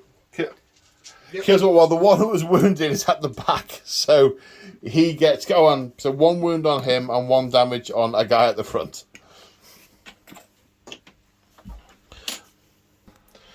And now the War Chanter is going to charge from Mighty Destroyers. 8 inches. I think that'll do him. Yep. And he makes it here. It is his finest hour. Who knows? Who knows? We will in a minute. Right, let's go to the movement phase. Believe it or not, that wasn't the movement phase. Now movement. And at the end of the movement phase, it looks like this. Gorgrunters coming around the side, heading up to the back of the Lord Castellan. I mean, let's face it, he is rather outnumbered on that objective. Gorgrunters pouring through this gap. The brutes are already succeeding in their charge in the hero phase. These bone splitters racing forward, ready to jump on anything to split their bones and sup on the marrow, as is the one remaining brute. The big stabbers desperately trying to find something to stick with their improbably effective weapons, as is the big boss and these brutes, and the rest of the horde starts to pour into the city. As this wall collapses, these forces start to flow inside, and there is no let up to the size of the horde as it pours on. Pours. Is that the right word, guys? Can anyone think of a better word than pour? It's an avalanche. Tramples? Stampedes. Stampedes. It stampedes on. Good word. Good word. Cascade of mountainous flesh. Oh, no. No. Right, so that's pretty much all the movement. We don't have any shooting because all the Troggoths are a little bit too far away to throw their rocks, and the man-eater gargants are too far away from a target to throw their rocks. So we are on to charges. So do you instantly know everything you're going to do? Yes. No. Oh. Okay. Go on then. So we've got these Gorgrunters are going to charge the Ether Wings. Okay. Definitely. That's 10. They're in. Well, I'm going to charge. And one mortal wound at the on the Ether Wings from the impact. Then these Gorgrunters are going to charge. Need a big roll. A 3. That's not a big roll. 4 to victory. That's better. 10.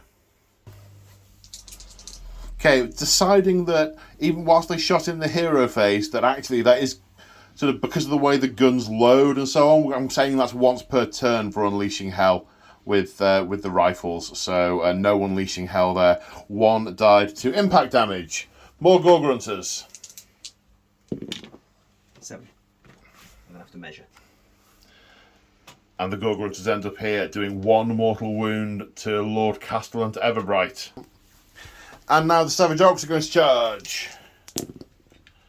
For a whopping 11. So it became a 12-inch charge because the unit has a skull thumper in the unit. So it's managed to connect with the Wizard, the Liberators, and the Vanguard Raptors, who are unleashing hell. So -1 to hit. Hitting on 4s. So 3 hits become 6 as each hit is 2. Wounding on 3s. 3 saves of 6+.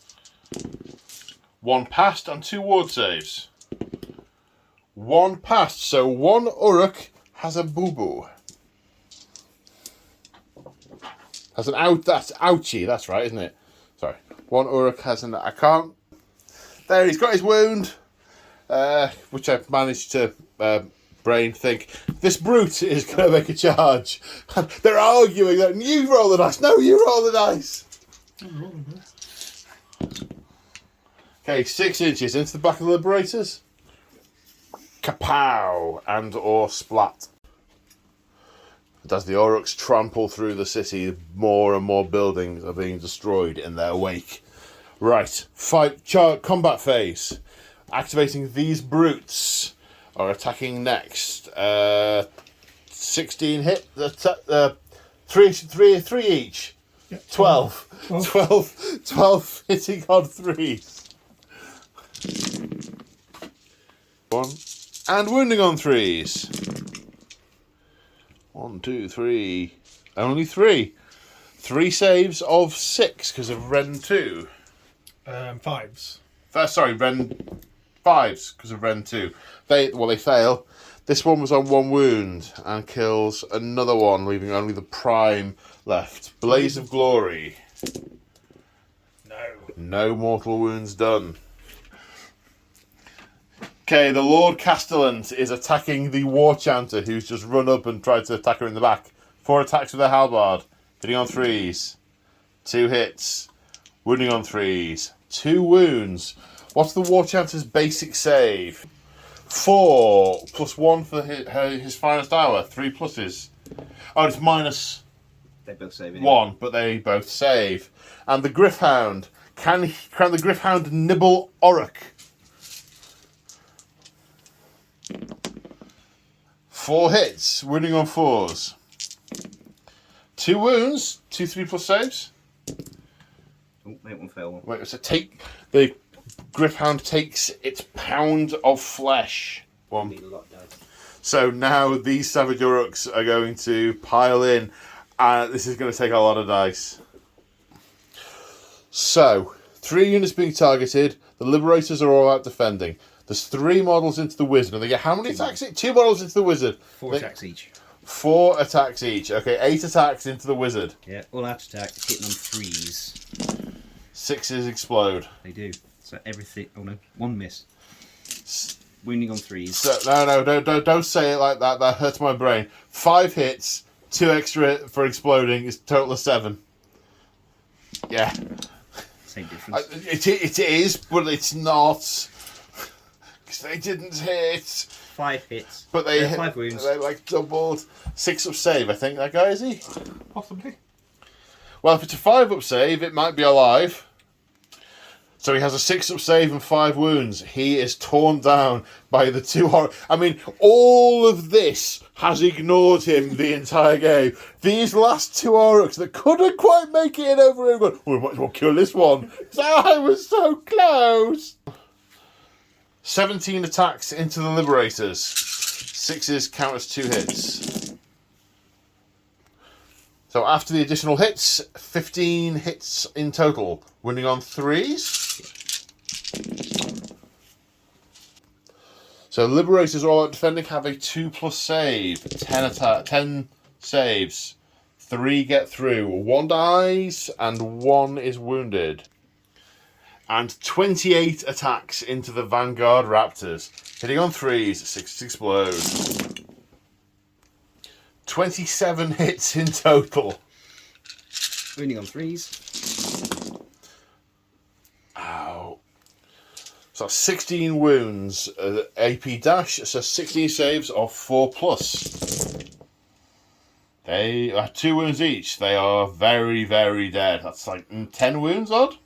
It looks like it. About that, yep. Blaze of Glory. They do 2 mortal wounds in return that they may ward save. No, which kills the one that was wounded and puts the wound onto someone else.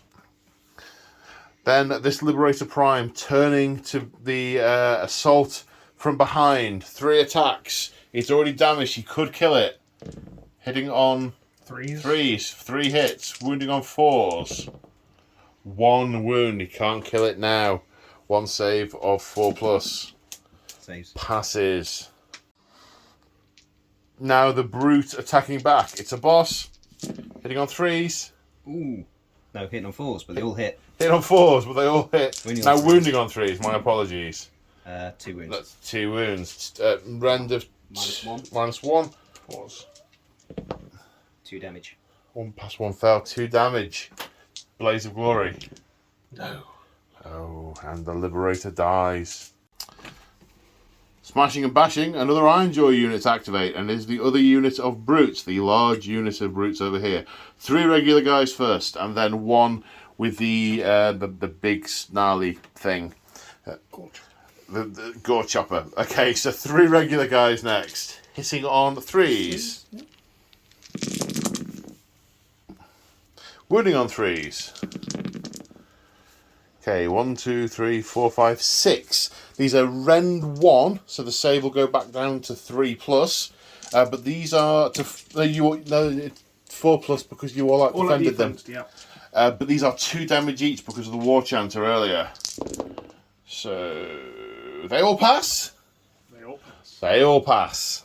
That clang. Now the Gore Chopper.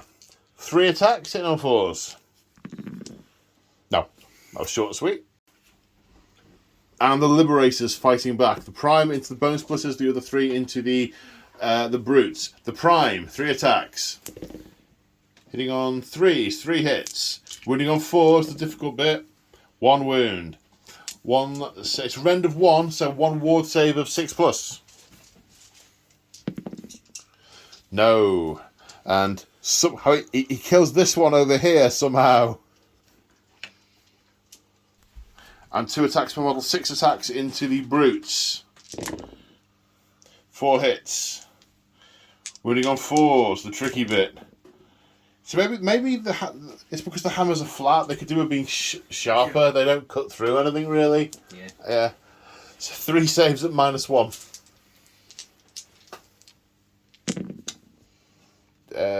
2 fail. Kills 1. Oh no, it doesn't. No, not quite. One of them takes 2 damage. Now the gore grunters into the handgunners, 2 in range, only 1 in its range, with the pig iron hackers. 4 attacks each, plus the boss. 9 attacks. Is that right? Yep. Yeah, 9 attacks. Hitting on for 7 hits. Wounding on 3s. 3 wounds at rend of 1. I think they have a 6+ save. That kills 3 of them. Then the mounts, 3 attacks each. 4 attacks each. 4 attacks each. So, some attacks each. 5 hits. Wounding on 3s. Squeaky boys. 3 saves of 6+. 3 more die. The handgunners pile into both the brutes and the gore grunters and do not manage to get any wounds. Now we come over here to the war chanter. 6 attacks, hitting it's all out attack and his finest hour, hitting on 2s, wounding on 2s, 6 times. 3 hits. 3 wounds? No, 2 wounds. So 2 saves of 2+, because it's all out defending. 1 gets through. A D3 damage. 3 is enough to do it. 2. 2 more damage. 7 taken in total. Then the Ether Wings go berserk, sensing the link being severed with their Vanguard Hunters, their lifelong companions, and tear into the Ardboys. Hit on 4s? Oh, you feel like all out attacks are 3s. Okay. Yes, the berserk, 3s. With the all-out attacking and the going nuts. And 4s. And 4s. 2. 2 saves on the Ardboys. Any rend? No. No. Oh, the ignominy. Oh, 1 wound, but was 1 on a wound? No, the wounded one ran off earlier, so one gets a wound. Now these 3 gore grunters attack the Lord Castellan. They can all make it in with their gore hackers. 3 attacks each, hitting on 2s with a lot of attack. Yep. 1 extra attack for the champion. And what he said. 8 hits. Wounding on 3s. 1, 2, 3, 4 at -2. So saves are back up to 4+. 1 gets through, does a single point of damage, and the Lord Castellan is defeated.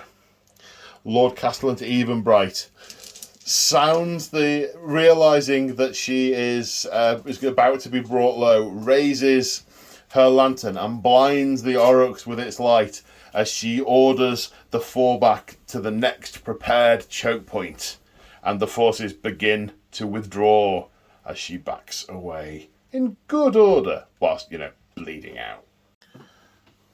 And in Battle Shock, 7 of the handgunners run, which takes us to the end of Destruction turn 5. So let's go straight into Order turn 5. The end of the shooting phase, the handgunners put 2 wounds onto the Gore Grunter cavalry. Now in the fight phase, the Liberators, 3 into the brutes, 1 into the Bone Splitters. So into the Bone Splitters. 2 hits. 1 wound. 1 wound. Any rend? Rend of 1, so no save, but a ward of 6+. No, none of them are wounded, so one of them takes a wound. And into the brutes. 4 hits. Wounding on 4s. 3 wounds, 3 saves of 4+ on the brutes. 1 save, 2 fail.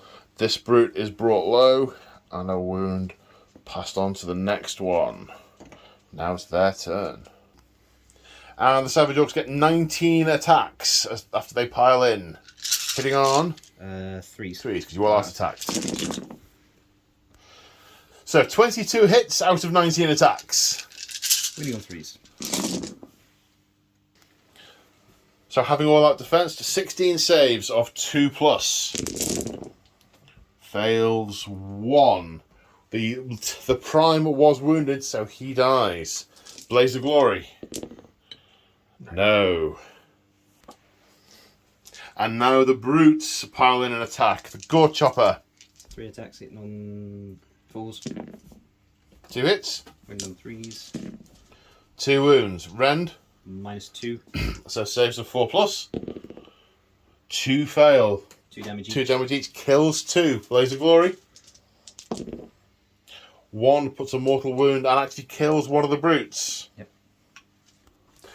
Okay, of the remaining weapons, 12 attacks. 3s. Wounding on 3s. 5 wounds at -1. 5 saves of 3+. 3 have failed. 1 damage each. Kills the last Liberator. The final blaze of glory. Hey guys, the final fizzle of a broken lighter as the Liberator is slain. And the handgunners failed to put any wounds on the Gore-Grunter cavalry. And after piling in, jagged gore hackers against the poor handgunners. Hitting on 3s. That's 9 hits. Wounding on 3s. It's 4 wounds at AP1, Rend 1, that go straight through their clothes. 1 remains as the mounts chow down.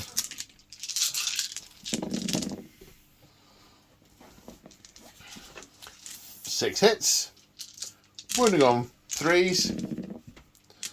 4 saves of 6+. And the last remaining handgunner is thoroughly eaten.